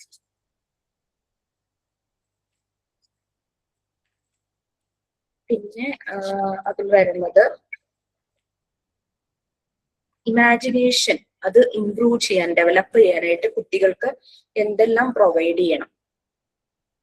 Real തിങ്സുമായിട്ട് connect ചെയ്യുക, അല്ലെങ്കിൽ ആക്ടിവിറ്റീസ്, റിയൽ തിങ്സ് വെച്ചിട്ടുള്ള ആക്ടിവിറ്റീസ്. പിന്നെ കോൺക്രീറ്റ് ഒബ്ജക്ട്സ് പ്രൊവൈഡ് ചെയ്യുക, റിയൽ സ്റ്റോറീസ് വായിച്ചു കൊടുക്കുക. ABCDEF എന്ന് പറഞ്ഞിട്ട് ഇങ്ങനെ കൊടുത്തിട്ടുണ്ട്. നേരത്തെ പേജ് നമ്പർ 90 ആണെങ്കിൽ ആ development of imagination and creativity എന്ന ടോപ്പിക്കിന്റെ അടുത്ത പേജില് ABCDEF എന്ന് പറഞ്ഞിട്ട് ആ ഇമാജിനേഷൻ ഡെവലപ്പ് ചെയ്യാൻ എന്തെല്ലാം ചെയ്യണം, പ്രൊവൈഡ് ചെയ്യണം എന്നുള്ളത് കൊടുത്തിട്ടുണ്ട്. അത് ഇമ്പോർട്ടന്റ് ആയിട്ടുള്ള പോർഷൻ ആണ്. പിന്നെ വരുന്നത് ഡോക്ടർ മറിയ മോണ്ടിസോറി കുട്ടികളുടെ ഡെവലപ്മെന്റ്, അതിനെ 2 സ്റ്റേജസ് ആയിട്ട് ഡിവൈഡ് ചെയ്തിട്ടുണ്ട്, ചൈൽഡ്ഹുഡും അഡൾട്ട്ഹുഡും. ഈ സ്റ്റേജസിനെ എഗെയിൻ 4 പീരീഡ്സ് ആയിട്ട് ഡിവൈഡ് ചെയ്തിട്ടുണ്ട്. ഓരോ സ്റ്റേജും 2 പീരീഡ് ആയിട്ട് ഡിവൈഡ് ചെയ്തപ്പോൾ ടോട്ടൽ 4 പീരീഡ്. ഈ 4 പീരീഡിനെ ഫോർമേറ്റീവ് പ്ലെയിൻസ്, അതായത് കുട്ടി ഫോർമേഷൻ ആകുന്ന പ്ലെയിൻസ്, അതാണ് 4 ഫോർമേറ്റീവ് പ്ലെയിൻസ് ആയിട്ട്. അപ്പൊ അതിങ്ങനെ ചോദിക്കാം, according to Montessori, doctor Montessori ഒരു കുട്ടിയുടെ ഡെവലപ്മെന്റിനെ എത്ര സ്റ്റേജസ് ആയിട്ട് ഡിവൈഡ് ചെയ്തിട്ടുണ്ട്? സ്റ്റേജസ് 2 ആണ്. എത്ര പീരീഡ് എന്ന് ചോദിച്ചു കഴിഞ്ഞാൽ 4. എത്ര ഫോർമേറ്റീവ് പ്ലെയിൻസ് എന്ന് പറഞ്ഞാലും 4.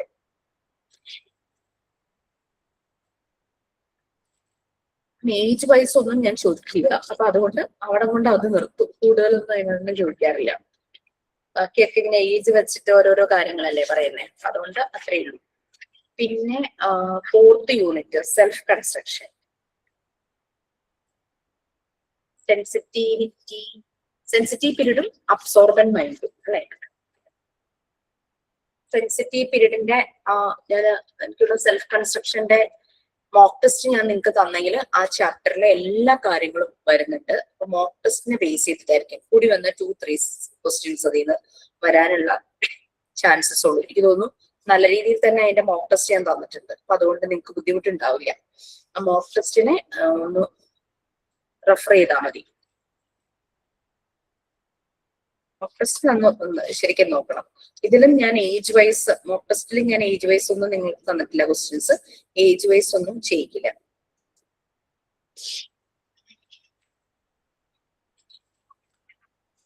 ഇനി അബ്സോർബന്റ് മൈൻഡ് അത് രണ്ടായിട്ടാണ് ഡിവൈഡ് ചെയ്തിരിക്കുന്നത്. 0 to 3 years 3 yearsന് ശേഷവും അൺകോൺഷ്യസും കോൺഷ്യസ് മൈൻഡും എന്നുള്ള രീതിയിൽ.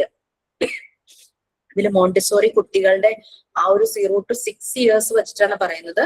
നമ്മൾക്ക് ലൈഫ് ലോങ് കോൺഷ്യസ് മൈൻഡ് ആയിരിക്കും പിന്നെ ഉള്ളത്. പിന്നെ അല്ലെങ്കിൽ നമ്മളുടെ അവസ്ഥ എന്തെങ്കിലും മാറണം, ഈ ഡിമെൻഷ്യ പോലുള്ള കാര്യങ്ങൾ വരുമ്പോഴാണ് മെമ്മറിക്ക് പ്രശ്നം വരുള്ളൂ. അല്ലെങ്കിൽ നമ്മളുടെ കോൺഷ്യസ് മൈൻഡ് തന്നെ ആണ്.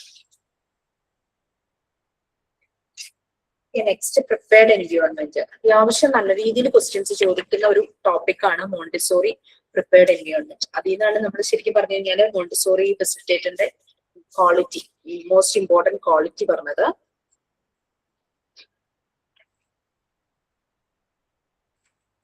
നമ്മൾ ഫ്രീഡത്തിന്റെ കാര്യം പറഞ്ഞു. പ്രിപ്പയർഡ് എൻവയോൺമെന്റില് ഫ്രീഡം എന്തൊക്കെ കാര്യങ്ങൾക്കുള്ള ഫ്രീഡം ആണ്, അങ്ങനത്തെ കാര്യങ്ങളെല്ലാം അതിനകത്ത് വരും. പിന്നെ റിയാലിറ്റി നേച്ചറും മോണ്ടിസോറി മെത്തേഡ് കണക്ട് ചെയ്തിരിക്കുന്നത് റിയാലിറ്റിയുമായിട്ടും നേച്ചറുമായിട്ടുമാണ്. റിയാലിറ്റി ബേസ്ഡ് ആയിട്ടുള്ള ഒരു എഡ്യൂക്കേഷൻ, സെൻസോറിയൽ എഡ്യൂക്കേഷൻ മെത്തേഡാണ് മോണ്ടിസോറി മെത്തേഡ് എന്ന് പറയുന്നത്. പിന്നെ Montessori materials. Next Montessori materials കുട്ടികൾക്ക് പ്രൊവൈഡ് ചെയ്യുമ്പോൾ, അവർക്ക് ആ ഡെമോ കൊടുക്കുമ്പോൾ നമുക്ക് 3 കാര്യങ്ങൾ, അതായത് മെയിൻ മോണ്ടിസോറി മെറ്റീരിയൽസിന്റെ ആ ഫണ്ടമെന്റൽ ഒരു ക്ലാസ്സിന് ആ ഒരു ഡെമോ കൊടുക്കുന്നതിന് 3 ക്യാരക്ടറിസ്റ്റിക്സ് ഉണ്ടെന്ന് നമ്മൾ പറഞ്ഞു. Brevity, objectivity, simplicity, brevity, objectivity. നമ്മൾ സിമ്പിൾ ആയിട്ട് ബ്രീഫ് ചെയ്ത് വളരെ ചുരുക്കി ആ കാര്യത്തെ മാത്രം ഫോക്കസ് ചെയ്ത് ഒബ്ജക്റ്റീവായിട്ട് വെച്ചിട്ട് കുട്ടികൾക്ക് പ്രസന്റ് ചെയ്യണം. അപ്പൊ മോണ്ടിസോറി മെറ്റീരിയൽസിന്റെ ഫണ്ടമെന്റൽ പ്രിൻസിപ്പിൾസ് എന്ന് പറയുന്നത് ഈ 3 ക്യാരക്ടറിസ്റ്റിക്സ് ആണ്. അത് ചോദിക്കാം. ഇതൊന്നും ഈ പേപ്പറൊന്നും ഞാൻ ക്വസ്റ്റ്യൻ ഇട്ടിട്ടില്ല, ബട്ട് ഞാൻ പറയാണ്.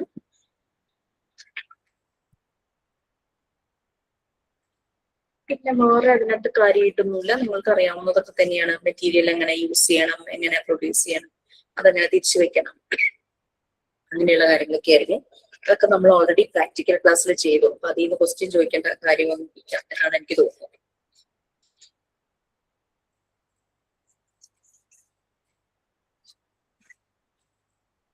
പിന്നെ അതിൽ എന്താ വരിക,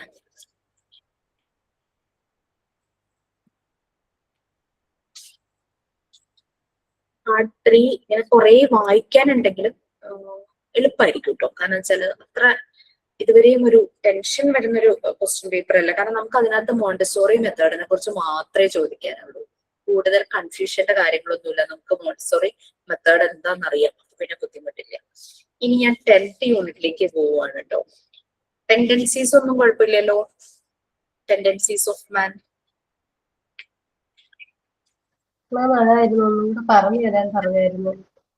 ടെൻഡൻസീസ് പറയണോ? അതാണോ പറഞ്ഞത്?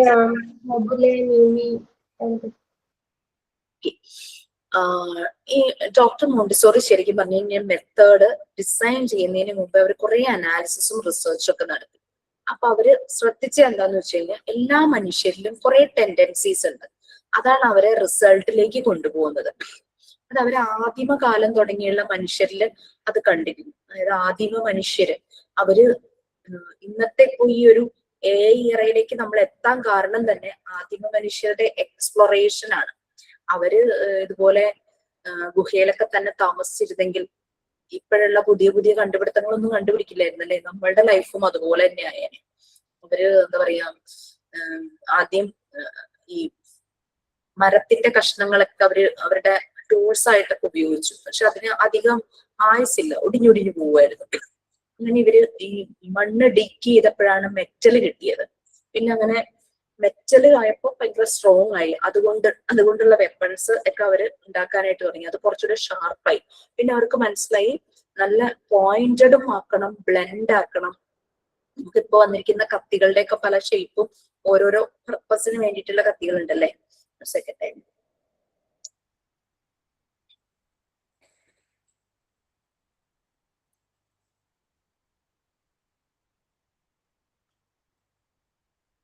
അവരന്ന് എക്സ്പ്ലോർ ചെയ്തില്ലായിരുന്നെങ്കിൽ ഇന്നത്തെ AI എറയിലേക്ക് എത്തില്ലായിരുന്നു. കമ്പ്യൂട്ടർ യുഗം, ഇന്റർനെറ്റ്, അങ്ങനെ അങ്ങനെ അങ്ങനെ പല പല പല എറ കഴിഞ്ഞിപ്പോ AI വന്ന് നിൽക്കുക.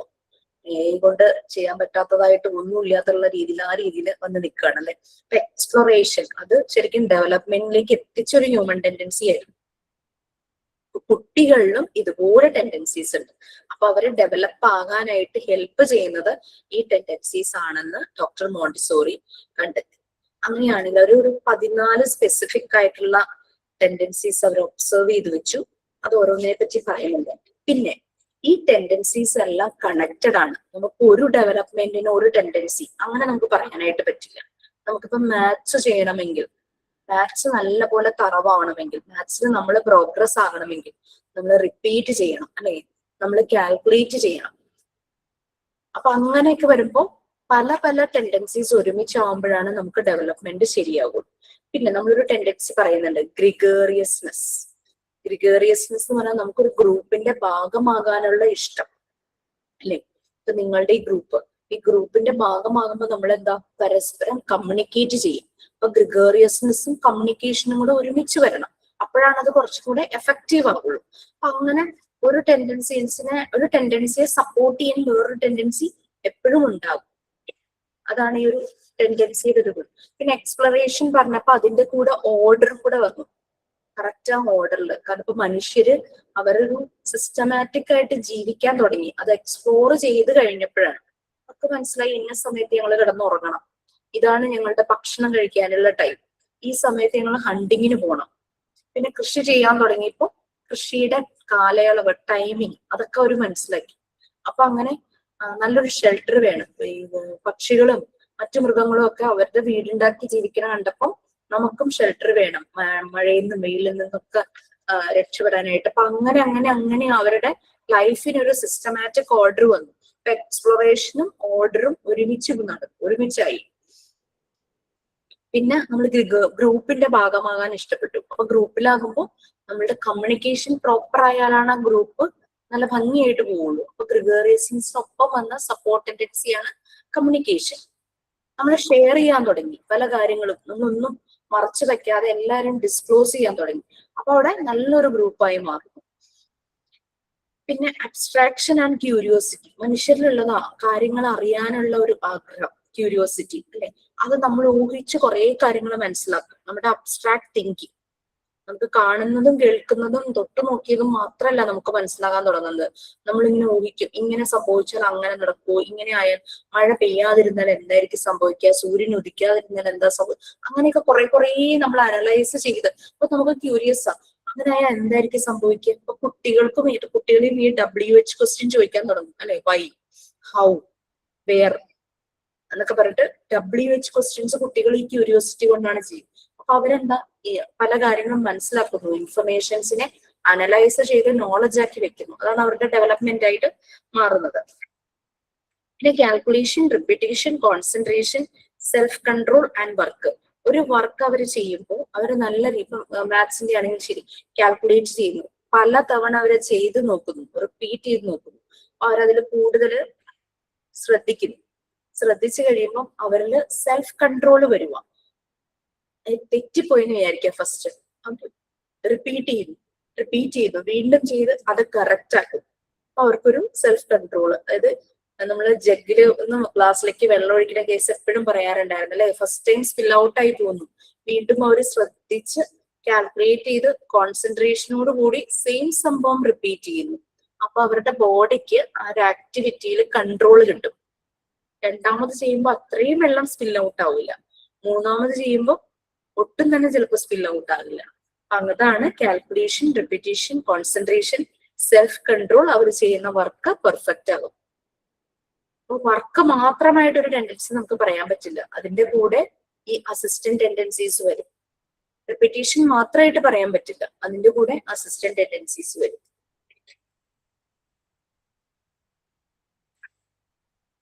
പിന്നെ പെർഫെക്ഷൻ, ക്രിയേറ്റിവിറ്റി.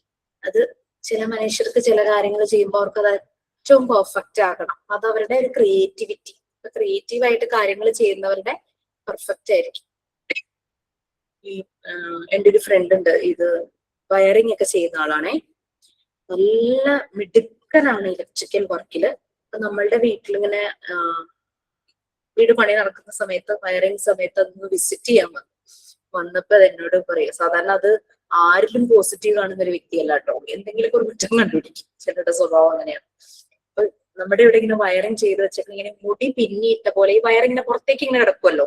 പണ്ട് തീരുന്നതിന് മുമ്പ് എവിടേക്കാണോ വയറിങ് അതിന്റെ ഔട്ട് സൈഡിലേക്ക് കുറച്ച് വയറ്, അതിങ്ങനെ നല്ല ഭംഗിയായിട്ട് ഇങ്ങനെ മുടിയൊക്കെ പിന്നിയിട്ട പോലെ ഇങ്ങനെ കിടക്കും. അത് പറയാ പെർഫെക്റ്റ് ആയിട്ടുള്ള വയറിംഗ് ആണ്. കാരണം ഞാനൊക്കെ ചെയ്യുവാണെങ്കിൽ വളരെ മോശമായിരിക്കും, ഒരേ ലെവലിലൊന്നും കിടക്കില്ല. തോന്നിയ പോലെ അവിടെ എവിടെയൊക്കെ ആയിട്ട് വയേഴ്സ് ഒക്കെ ഇങ്ങനെ ബൾജ് ചെയ്ത് കാണുന്നത്. അപ്പൊ അത് ചിലരുടെയാണ്, ചിലരുടെ ക്രിയേറ്റിവിറ്റി, അവരുടെ പെർഫെക്ഷൻ, അത് തമ്മിൽ കണക്റ്റഡ് ആണ്. ഇതൊക്കെയാണ് ടെൻഡൻസീസിൽ വരുന്നത്. ടെൻഡൻസിയെ കുറിച്ച് ടീച്ചർമാര് അതൊക്കെ ആയിരിക്കും ചോദിക്കുന്നത്. ക്വസ്റ്റ്യൻ ഞാൻ ഇടാത്തതുകൊണ്ട് എനിക്ക് അതിന് അത്ര ഒതന്റിക് ആയിട്ട് പറയാൻ പറ്റില്ല. എന്താണ് ടെൻഡൻസി എന്നുള്ളത് നിങ്ങൾ മനസ്സിലായി കാണുമല്ലോ. ഇനി നമ്മളുടെ ടേംസിലേക്ക് പലരും ബാക്കിയുള്ള പോർഷൻസ് ഞങ്ങൾക്ക് വായിച്ചാൽ മനസ്സിലാകും, ടേംസ് വായിച്ചിട്ട് ഒന്നും മനസ്സിലാവുന്നില്ല എന്നോട് പറഞ്ഞിട്ടുണ്ട്. ഞാൻ പറയാണ്, അത് മുഴുവനും നിങ്ങൾ വായിക്കാനായിട്ട് പോകരുത്. കാരണം വെച്ചാൽ അത് കൺഫ്യൂസിങ് ആയിട്ടുള്ള, വേറൊന്നുമല്ല. ഡോക്ടർ മോണ്ടിസോറിക്ക് എല്ലാവരും ഉപയോഗിക്കുന്ന പദങ്ങൾ എടുക്കാൻ ഇഷ്ടമല്ല. അതുകൊണ്ട് അവര് വേറെ കോണ്ടെക്സ്റ്റിലും ഫിസിക്സിലും കെമിസ്ട്രിയിലും ബയോളജിയിലുമുള്ള ടേംസ് എടുത്തു എന്ന് മാത്രമേ ഉള്ളൂ. അത് ഫിസിക്സിലും കെമിസ്ട്രിയിലും ബയോളജിയിലും എന്താന്ന് നമുക്ക് അറിയണമെന്ന് ആഗ്രഹം ഉണ്ടെങ്കിൽ മാത്രം അത് വായിച്ചാൽ മതി. ഇല്ലെങ്കിൽ ആ ടേം എന്താന്ന് മനസ്സിലാക്കുക. അതിൻ്റെ ഒരു എക്സാക്ട് മലയാളം മീനിങ് പറയാൻ പറ്റുമെന്ന് എനിക്ക് ഉറപ്പില്ല, എന്നാലും ഐ വിൽ ട്രൈ. അഡാപ്ഷൻ. ഈ മോണ്ടിസോറി ടേംസ് എന്ന് പറയുന്നത് ഈ യൂണിറ്റ് 10 കാണുന്ന ടേംസ് അല്ല കേട്ടോ. നമ്മുടെ മോണ്ടിസോറി ഉപയോഗിച്ച സ്പിരിച്വൽ എംബ്രിയോ, അതൊരു മോണ്ടിസോറി ടേം ആണ്. കാരണം അവരിങ്ങനെ കടമെടുക്കും. ആരെങ്കിലും ജനിച്ച കുഞ്ഞിന്റെ മനസ്സിന് സ്പിരിച്വൽ എംബ്രിയോ എന്ന് പേര് വേറെ ആരും ഡോക്ടേഴ്സാരും പറഞ്ഞിട്ടില്ല. പക്ഷെ ഡോക്ടർ മോണ്ടിസോറിയാണ് പറഞ്ഞത് കുട്ടിയുടെ മനസ്സ് വളർന്നിട്ടില്ല, അതിപ്പോഴും ഭ്രൂണാവസ്ഥയിലാണ്, അതുകൊണ്ട് അതിനെ സ്പിരിച്വൽ എംബ്രിയോ എന്ന് അവർ വിളിച്ചു. അവരിട്ട പേരാ, അത് അങ്ങനെ സയന്റിഫിക് ആയിട്ടുള്ള ഒരു നെയിമൊന്നുമല്ല. അത് മോണ്ടിസോറിയുടെ ഒരു ഡോക്ടർ മോണ്ടിസോറിയുടെ ഒരു പ്രത്യേകതയാണ്. അവര് പുതിയ പുതിയ പേരുകൾ വെച്ച് ഇതിനെ അങ്ങ് കണ്ടുപിടിക്കും. അവർ യൂസ് ചെയ്ത ഒന്നാണ് അഡാപ്ഷൻ, എന്നുവെച്ചാൽ പൊരുത്തപ്പെടുക. നമ്മൾ പറഞ്ഞു എന്തിനകത്ത് നിങ്ങളുടെ ആ ഒരു പാരഗ്രാഫ് വായിച്ചു കഴിഞ്ഞാൽ അഡാപ്ഷൻ എന്നുള്ളത് ഞാൻ ക്വസ്റ്റ്യൻ ചോദിക്കും എപ്പോഴും. അഡാപ്ഷൻ എന്ന് പറയുന്നത് എന്താണ്? നമ്മൾ ഇഷ്ടത്തോടെയുള്ള അഡ്ജസ്റ്റ്മെന്റ്, അതാണ് അഡാപ്ഷൻ എന്ന് പറയുന്നത്. അപ്പൊ നമുക്ക് നമ്മളുടെ എൻവയോൺമെന്റുമായിട്ട് യോജിച്ചു പോകാൻ പറ്റും. അതേസമയം നമ്മൾ അഡ്ജസ്റ്റ് ചെയ്യില്ല, നമുക്ക് ആ എൻവയോൺമെന്റ് പറ്റില്ലെങ്കിൽ നമ്മളുടെ ഡെവലപ്മെന്റിന് തന്നെയാണ് അത് തടസ്സമാകുന്നത്. അപ്പൊ നമ്മളുടെ ഒരു പ്രോപ്പർ ആയിട്ടുള്ള ഡെവലപ്മെന്റിന് നമ്മൾ ആ ഒരു കോമ്പാറ്റബിൾ ആകണം, ആ ഒരു സിറ്റുവേഷനുമായിട്ട് നമ്മൾ പൊരുത്തപ്പെട്ടു പോകണം ഇഷ്ടത്തോടെ. അതാണ് മോണ്ടിസോറി ഉദ്ദേശിച്ച അഡാപ്ഷൻ അല്ലെങ്കിൽ അഡാപ്റ്റേഷൻ. പിന്നെ ഡെവലപ്മെന്റ്.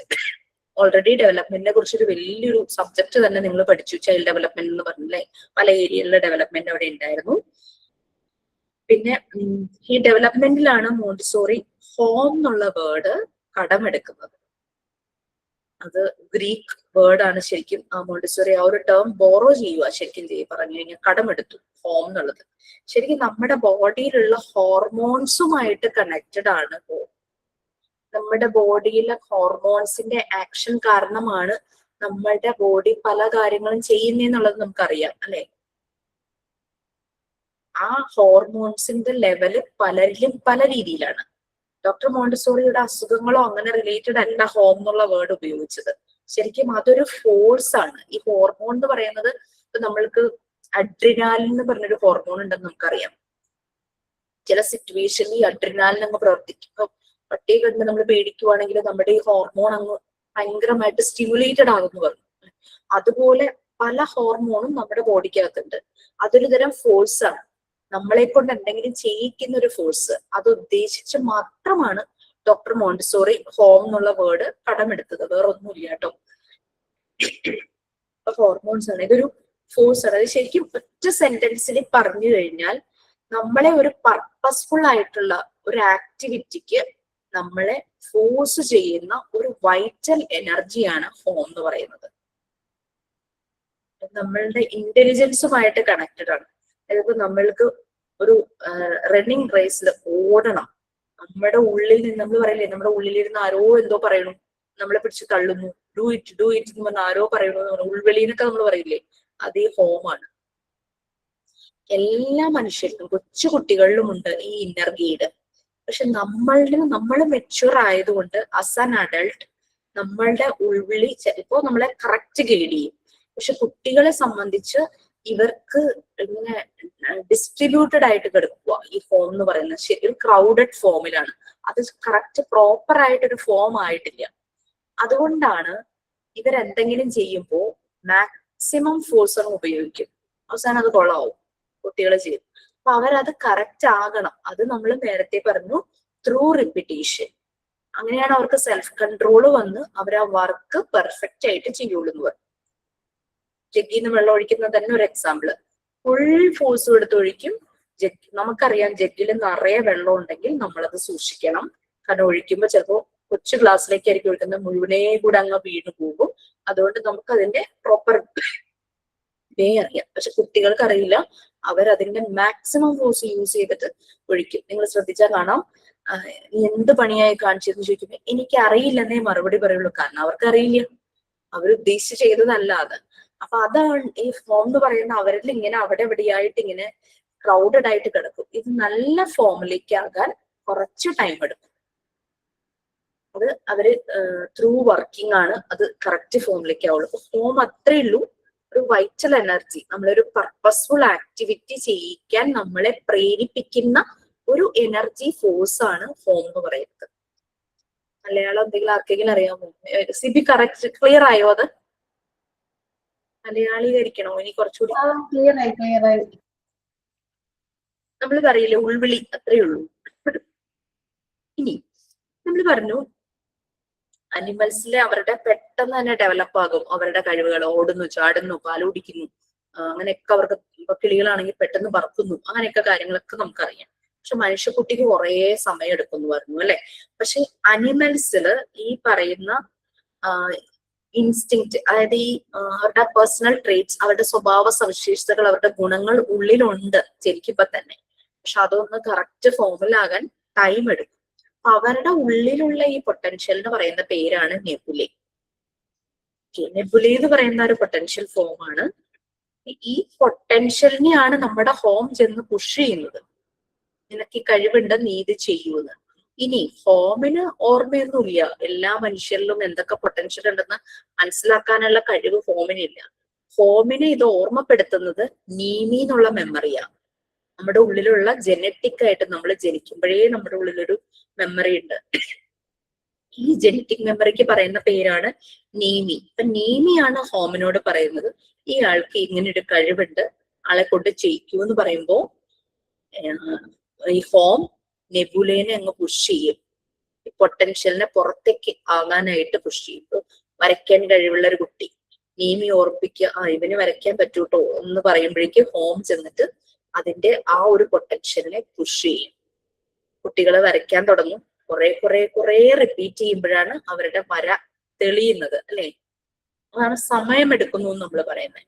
ത്രൂ റിപ്പീറ്റേഷൻ അവര് കറക്റ്റ് വർക്കിലേക്ക് ചെയ്യും. സെൽഫ് കൺട്രോളും കിട്ടും. ഇത് മൂന്നും തമ്മിലുള്ള കണക്ഷൻ ഇതാണ്. നീവി എന്ന് പറയുന്നത് ഒരു ജനറ്റിക് മെമ്മറിയാണ്, ഒരു പ്രത്യേക ടൈപ്പ് ഫോം ഓഫ് മെമ്മറിയാണ്. ഇത് നമ്മൾ നേരത്തെ അബ്സോർബൻ മൈൻഡ് പറഞ്ഞതുപോലെ തന്നെ ആദ്യത്തെ 3 വർഷം ഈ നീമി അൺകോൺഷ്യസ് ആണ്. കുറച്ച് കഴിയുമ്പോൾ ഇത് കോൺഷ്യസ് ആകാൻ തുടങ്ങും. അതൊരു പെട്ടെന്നുള്ളൊരു ട്രാൻസിഷൻ ആണ്. ഓർമ്മ എന്ന് പറയുന്നത് നല്ല ഷാർപ്പാകുന്നത് after 3 years. Special type of മെമ്മറിയാണ്. ചുറ്റുപാടും നടക്കുന്നതിനെല്ലാം അബ്സോർബ് ചെയ്യുന്നത്. അതായത് അബ്സോർബൻ മൈൻഡ് എന്ന് നമ്മൾ പഠിച്ചില്ലേ. അൺകോൺഷ്യസ് മെമ്മറിയും കോൺഷ്യസ് മെമ്മറിയും സെയിം തന്നെയാണ് നീമി എന്ന് പറയുന്നത്. കുട്ടിക്ക് ചുറ്റുമുള്ള ലോകത്തിലെ എല്ലാ കാര്യങ്ങളെയും കുട്ടി അങ്ങനെ അബ്സോർബ് ചെയ്യുന്ന ഒരു സ്പെഷ്യൽ ടൈപ്പ് മെമ്മറിയാണ് നീമി എന്ന് പറയുന്നത്. അത് ആദ്യത്തെ 3 വർഷത്തെ കാര്യങ്ങൾ ഓർമ്മയുണ്ടാവില്ല, പക്ഷെ സബ് കോൺഷ്യസ് മൈൻഡിൽ അത് കിടക്കുന്നുണ്ടാവും. പിന്നെയുള്ള അതെല്ലാം കുട്ടിക്ക് നല്ല ഓർമ്മയായിരിക്കും. ആ ഓർമ്മയിൽ നിന്ന് കാര്യങ്ങൾ റിട്രീവ് ചെയ്ത് എടുത്തിട്ടാണ് കുട്ടി ഓരോ കാര്യങ്ങളും ചെയ്യുന്നത്. അതായത് കുട്ടിയെ കൊണ്ട് ചെയ്യിക്കുന്നത്, ഹോം ചെയ്യിക്കുക, ഡു ദിസ് എന്ന് പറഞ്ഞിട്ട്. അപ്പൊ ഈ ഒരു അനിമൽസിലുള്ള പോലത്തെ ഇൻബോൺ പാറ്റേൺസ്, അനിമൽസിലായ ഇൻസ്റ്റിങ്ക്റ്റ് എന്ന് പറയുമ്പോൾ ഹ്യൂമൻസിലായ ഇൻബോൺ പാറ്റേണിനെ മോണ്ടിസോറി വിളിച്ചത് നെബുല എന്നായിരുന്നു. ആ ഒരു പൊട്ടൻഷ്യൽ നമ്മളിപ്പോഴും പറയും, നമ്മളുടെ ഇതിനെ നമ്മൾ ഇൻസ്റ്റിങ്ക്റ്റ് എന്നാണ് നമ്മൾ ജനറലി യൂസ് ചെയ്യുന്നത്. നമ്മുടെ ഒരു എന്റെ ഇൻസ്റ്റിങ്ക്റ്റ് എന്നോട് ഇത് പറഞ്ഞു. ആക്ച്വലി ഡോക്ടർ മോണ്ടിസോറി ആ ഇൻസ്റ്റിങ്ക്റ്റിന് പറഞ്ഞ പേരാണ് നെബുല എന്ന് പറയുന്നത്. ഗട്ട് ഫീലിംഗ് എന്നൊക്കെ നമ്മൾ പറയില്ലേ,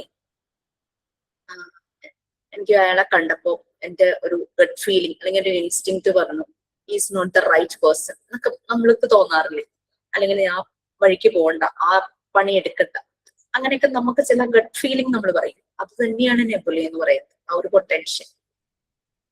ഈ പൊട്ടൻഷ്യലിനെ പുഷ് ചെയ്യുന്നതാണ്, നീ ഇത് ചെയ്യും, യു ക്യാൻ ഡു ദിസ് എന്ന് പറഞ്ഞിട്ട് പറയുന്നതാണ് ഹോം എന്ന് പറയുന്നത്. അപ്പൊ കുട്ടികളിൽ ഇതെല്ലാം ഇങ്ങനെ അവിടെ സ്കാറ്റർ ചെയ്തിരിക്കുക. ഇതിനെ നല്ല ഫോമിലേക്ക് ആക്കാൻ വേണ്ടിയിട്ടാണ് ഡോക്ടർ മോണ്ടിസോറി മെത്തേഡ് ഡിസൈൻ ചെയ്തത്. അതാണ് ഫസ്റ്റ് ഡീവിയേറ്റഡ് ആയിട്ട് വരുന്ന കുട്ടികൾ ത്രൂ ദാറ്റ് പ്രോസസ് അവര് നോർമലൈസ്ഡ് ആവുന്നു. ഇപ്പൊ എല്ലാ ചാപ്റ്ററുമായിട്ട് ഒരു കണക്ഷൻ നിങ്ങൾക്ക് കിട്ടിയിട്ടുണ്ടാവും. ഇങ്ങനെ അവിടെയായിട്ട് ഇങ്ങനെ കാട് പിടിച്ച പോലെ കിടന്നതിനെ ഓർഡർ ആക്കാൻ വേണ്ടിയിട്ടാണ് doctor Montessori sensorial education design ചെയ്തത്. ഈ ഒരു ചാപ്റ്ററിൽ നിന്ന് ഞാൻ ഹോം എന്താന്നും നെബുല എന്താന്നും നീനി എന്താന്ന് ചെയ്തത്. എന്താ പറയുക, ജനറ്റിക് മെമ്മറി, അതുപോലെ തന്നെ നെബുല ആ ഒരു ഇൻബോൺ പാറ്റേൺ എന്താണ് പറയുന്നത്. കാരണം നിങ്ങൾ ഇത് എന്താന്ന് മനസ്സിലാക്കിയാൽ മതി, അല്ലാണ്ട് അതിനകത്ത് പറഞ്ഞിരിക്കുന്ന പല കാര്യങ്ങളും എന്ന് പറഞ്ഞു കഴിഞ്ഞാൽ ബയോളജിയില് ഫിസിക്സില് ഒക്കെ അതെന്താണെന്നാണ് ഇതിനകത്ത് എക്സ്പ്ലെയിൻ ചെയ്തിരിക്കുന്നത്. നെബുലയുടെ കാര്യം പറഞ്ഞപ്പോ മറിയം മോണ്ടിസോറി പറഞ്ഞതെന്ന് വെച്ച് കഴിഞ്ഞാല്, നെബുല പറഞ്ഞു വന്നപ്പോ സ്പേസില് നമുക്കറിയാം, നമ്മൾ കേട്ടിട്ടുള്ളത് എങ്ങനെയാണല്ലേ, ബിഗ് ബാങ് തിയറി അല്ലെ കേട്ടിട്ടുള്ളതാണ്. ഇങ്ങനെ എല്ലാം കൂടെ പൊട്ടിത്തെറിച്ച് അങ്ങനെയാണ് സൺ ഫോം ചെയ്തു, ബാക്കി പ്ലാനറ്റ്സ് ഫോം ചെയ്തു, സ്റ്റാർസ് ഫോം ചെയ്തു, എല്ലാം അവിടെയായിട്ട് സ്കാറ്റർ ചെയ്ത് കിടക്കുമായിരുന്നു. അങ്ങനെ ഒരു പെട്ടെന്നൊരു പൊട്ടിത്തെറി ഉണ്ടായി, അങ്ങനെയാണ് ഈ പ്ലാനറ്റ്സും സണ്ണും എല്ലാം ഫോം ചെയ്യുന്നത് നമ്മൾ കേട്ടിട്ടുണ്ട്, ബിഗ് ബാങ് തിയറി. അതിനുശേഷമാണ് ജീവനൊക്കെ ഉണ്ടായത്, ലൈഫ് ഭൂമിയിലെ ലൈഫ് ഉണ്ടാകുന്നതും അങ്ങനത്തെ കാര്യങ്ങളൊക്കെ നമ്മൾ കേട്ട് പഠിച്ചിട്ടേ ഉള്ളൂ ആ ഒരു ഇവല്യൂഷന്റെ ഒക്കെ. നെബുല എന്ന് പറയുന്നത് അതാണ്. അങ്ങനെ ആ ഒരു സ്റ്റാർസ് ഒക്കെ ക്രിയേറ്റ് ചെയ്യുന്നതിന് മുമ്പ് വാസ്റ്റ് ക്വാണ്ടിറ്റി ഓഫ് കുറെ എനർജി സോഴ്സസ് ഉണ്ടായിരുന്നു. അങ്ങനെ ഇതൊക്കെ അങ്ങനെ അതൊന്നും നമ്മൾ പഠിക്കേണ്ട കാര്യമില്ല.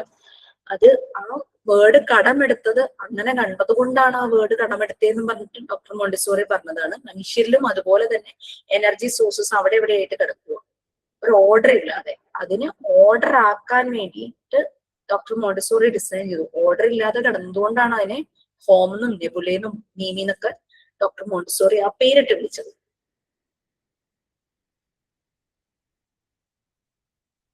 അപ്പം നമ്മൾ തന്നെയാണ് നമ്മുടെ കഴിവിനെ ഫോം ചെയ്യുന്നത്. ഒരു കുട്ടിക്ക് വരയ്ക്കാനുള്ള കഴിവുണ്ടെന്നൊരു ടീച്ചർ കണ്ടുപിടിക്കുമ്പോൾ പിന്നെ അവനെ പ്രാക്ടീസ് ചെയ്യിപ്പിക്കുവാണല്ലേ ആ കഴിവിൽ അവൻ മെച്ചപ്പെട്ടവനാകാൻ വേണ്ടിയിട്ട്. അപ്പൊ എക്സ്റ്റേണലി അവനെ ഫോഴ്സ് കൊടുക്കുന്ന ഒരു ഫാക്ടറാണ് നമ്മള്. ഇന്റേണലി അവന്റെ ഉള്ളിൽ ഫോഴ്സ് കൊടുക്കുന്ന ഹോം ഉണ്ട്. അപ്പൊ നമ്മള് പുറത്തു നിന്നും അകത്തു നിന്ന് ഹോമും കൂടെ ആകുമ്പോഴേക്കും കുട്ടി പെർഫെക്റ്റ് ആകുക. അതിനെ പറ്റിയൊരു മെത്തേഡ് ഡോക്ടർ മോണ്ടിസോറി ഡിസൈൻ ചെയ്തു. അത്രയും. ഓക്കെ മാം, മനസ്സിലായി മാം. വായിച്ചപ്പോ എനിക്ക് മനസ്സിലായില്ലായിരുന്നു അത്. ശരിക്കും പറയാൻ പാടില്ല, നിങ്ങളത് വായിച്ചു നോക്കല്ലേ എന്ന് എനിക്ക് പറയണമെന്നുണ്ട്. അത് ഞാൻ ഇതിന്റെ ഒരു പണിപ്പുരയിലാട്ടോ. കാരണം വെച്ചാല് ഈ സിമ്പിൾ ആക്കാനായിട്ട് നോക്കുക ടെക്സ്റ്റ്. പക്ഷെ എന്താന്ന് വെച്ചാൽ ഓരോ മാസവും പുതിയ ബാച്ച് എക്സാംസ് വൈവ ഒക്കെ വരുമ്പോൾ ടൈം കിട്ടുന്നില്ല. പിന്നെ എന്റേതായ കുറെ പ്രശ്നങ്ങളും ആ ഒരു ഞാൻ അതിലേക്ക് ഇൻവോൾവ് ആകാൻ എനിക്ക് ചില സമയത്ത് കുറെ സമയം എടുക്കും, പല പല കാര്യങ്ങളുമായിട്ട്. ഇനി ഇത് സിസ്റ്റത്തിന്റെ മുന്നിൽ ഞാൻ എണീക്കാൻ പോകുന്നത് 10:30. ഞാൻ 6 മണിക്ക് എന്റെ മുന്നിൽ ഇരിക്കാൻ തുടങ്ങിയത്. വൈവ ഉണ്ടായിരുന്നു എനിക്ക് മുമ്പ്. അപ്പൊ അങ്ങനെ ഇനിയൊരു വെബിനാർ 8 മണിക്ക് വരും. അങ്ങനെ കുഴപ്പമൊന്നുമില്ല. അപ്പൊ ഇത്രയുമാണ് നമുക്ക് ഈ ഒരു ചാപ്റ്ററിൽ വരുന്നത്. പിന്നെ ഇൻഡിവിജ്വൽ ഡിഫറൻസസ് നിങ്ങൾക്ക് അറിയാലോ, കാരണം ഫിസിക്കൽ ഡിഫറൻസ് എന്ന് പറഞ്ഞാൽ നമുക്കറിയാം നമ്മുടെ ശരീരത്തിന്റെ വ്യത്യാസങ്ങൾ, വായുടെ ഷേപ്പ്, കണ്ണിന്റെ ഷേപ്പ്, ചെവി, മൂക്ക്, അങ്ങനെ അങ്ങനെ മുടിയുടെ ഇതൊക്കെയാണ് ഫിസിക്കലായിട്ട് റിലേറ്റഡ് ആയിട്ട് വരുന്നത്. പിന്നെ മെന്റൽ ഡിഫറൻസ് എന്ന് പറഞ്ഞാൽ നമ്മുടെ ബുദ്ധി, നമ്മുടെ ക്രിയേറ്റീവ് ആയിട്ടുള്ള എബിലിറ്റീസ്, കപ്പാസിറ്റീസ്, നമുക്ക് ഇമാജിൻ ചെയ്യാൻ പറ്റുന്നത്, കോൺസെൻട്രേഷൻ, ഇതൊക്കെയാണ് മെന്റൽ ഡിഫറൻസിൽ വരുന്നത്. നമ്മുടെ മൂവ്മെന്റ് റിലേറ്റഡ് ആണ് മോട്ടോർ എബിലിറ്റി, പിന്നെ ഇൻട്രസ്റ്റും ആപ്റ്റിറ്റ്യൂഡ്, അങ്ങനത്തെ കാര്യങ്ങൾ. എക്സാം എഴുതുമ്പോൾ ഏതെങ്കിലും ആൻസർ ഓപ്ഷൻ ഞാൻ പറഞ്ഞിട്ടുണ്ടായിരുന്നു ടേം എക്സാമിന്റെ സമയത്ത്, ക്ലിക്ക് ചെയ്യാൻ പറ്റിയില്ലെങ്കിൽ അവിടെ വിടുക, അടുത്ത ചെയ്യുക, എനിക്കൊരു മെസ്സേജ് അയച്ചാൽ മതി. പേരും റോൾ നമ്പറും വെച്ചിട്ട് കുറെ പേരുടെ സേവ് ചെയ്ത് വെച്ചിട്ടുണ്ട്. ഈ ഇത്രാമത്തെ ക്വസ്റ്റിന്റെ ആൻസർ ഇതാണ്, എനിക്കത് ക്ലിക്ക് ചെയ്യാൻ പറ്റില്ല. അത് പക്ഷെ എക്സാം കഴിഞ്ഞ ഉടനെ തന്നെ അല്ലെങ്കിൽ പിറ്റേ ദിവസമെങ്കിലും അയക്കണം. കാരണം റിസൾട്ട് ആക്കുന്നതിന് മുമ്പ് കൊടുത്താലല്ലേ ആ മാർക്ക് ആഡ് ചെയ്ത് വരുള്ളൂ. അങ്ങനെയൊക്കെയുള്ള കാര്യങ്ങൾ ശ്രദ്ധിക്കാം. ഈ പി ജിക്കാർക്ക് പി ജിയുടെ എക്സാമിന് മുമ്പ് ഇതുപോലെ തന്നെ ഞാനൊരു റിഫ്രഷിംഗ് സെഷൻ വെക്കും കേട്ടോ. വൈവ ആരെങ്കിലൊക്കെ ചെയ്യാനുണ്ടെങ്കിൽ എത്രയും പെട്ടെന്ന് നമുക്ക് ഒന്ന് ചെയ്യുക. കാരണം നമുക്ക് പെരുന്നാൾ കഴിഞ്ഞു കഴിഞ്ഞാൽ നിങ്ങളുടെ എക്സാമും കഴിയുമ്പോൾ കോൺവെക്കേഷൻ ചെയ്യേണ്ടതല്ലേ. 12th ബാച്ച് ഉണ്ട്, അത് കഴിയുമ്പോൾ നിങ്ങളുടെ. ഓക്കെ, അപ്പൊ ഇനിയൊന്നുമില്ലല്ലോ. All the best. എന്തെങ്കിലും ഉണ്ടെങ്കിൽ ചോദിക്കൂ, മാക്സിമം ഞാൻ റെസ്പോണ്ട് ചെയ്യാം. Yes,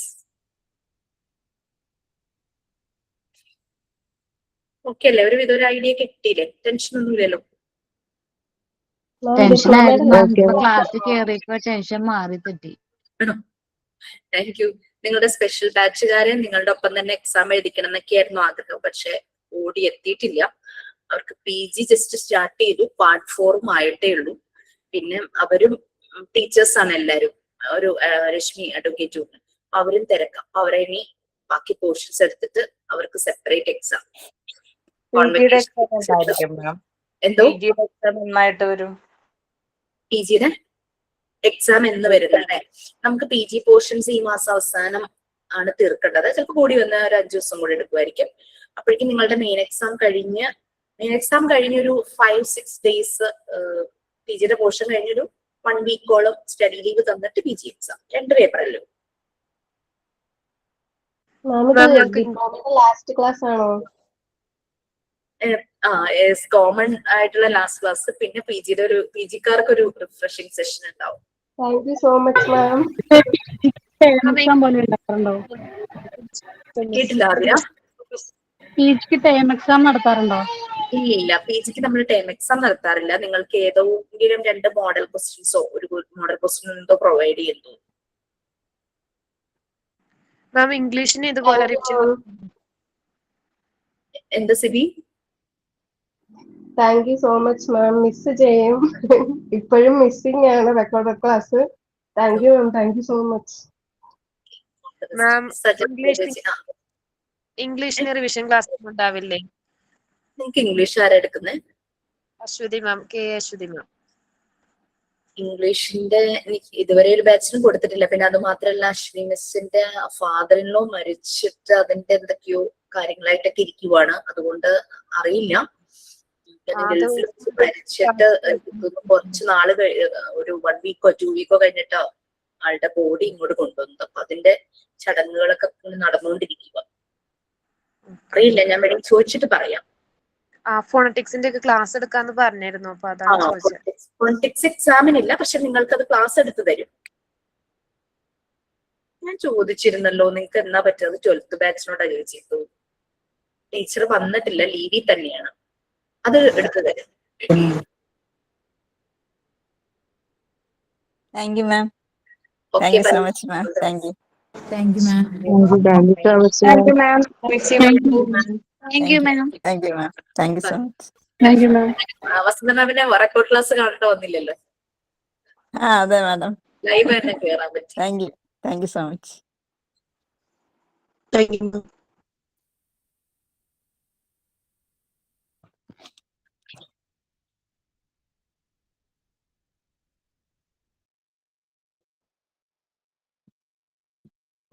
Bye, ma'am. Bye.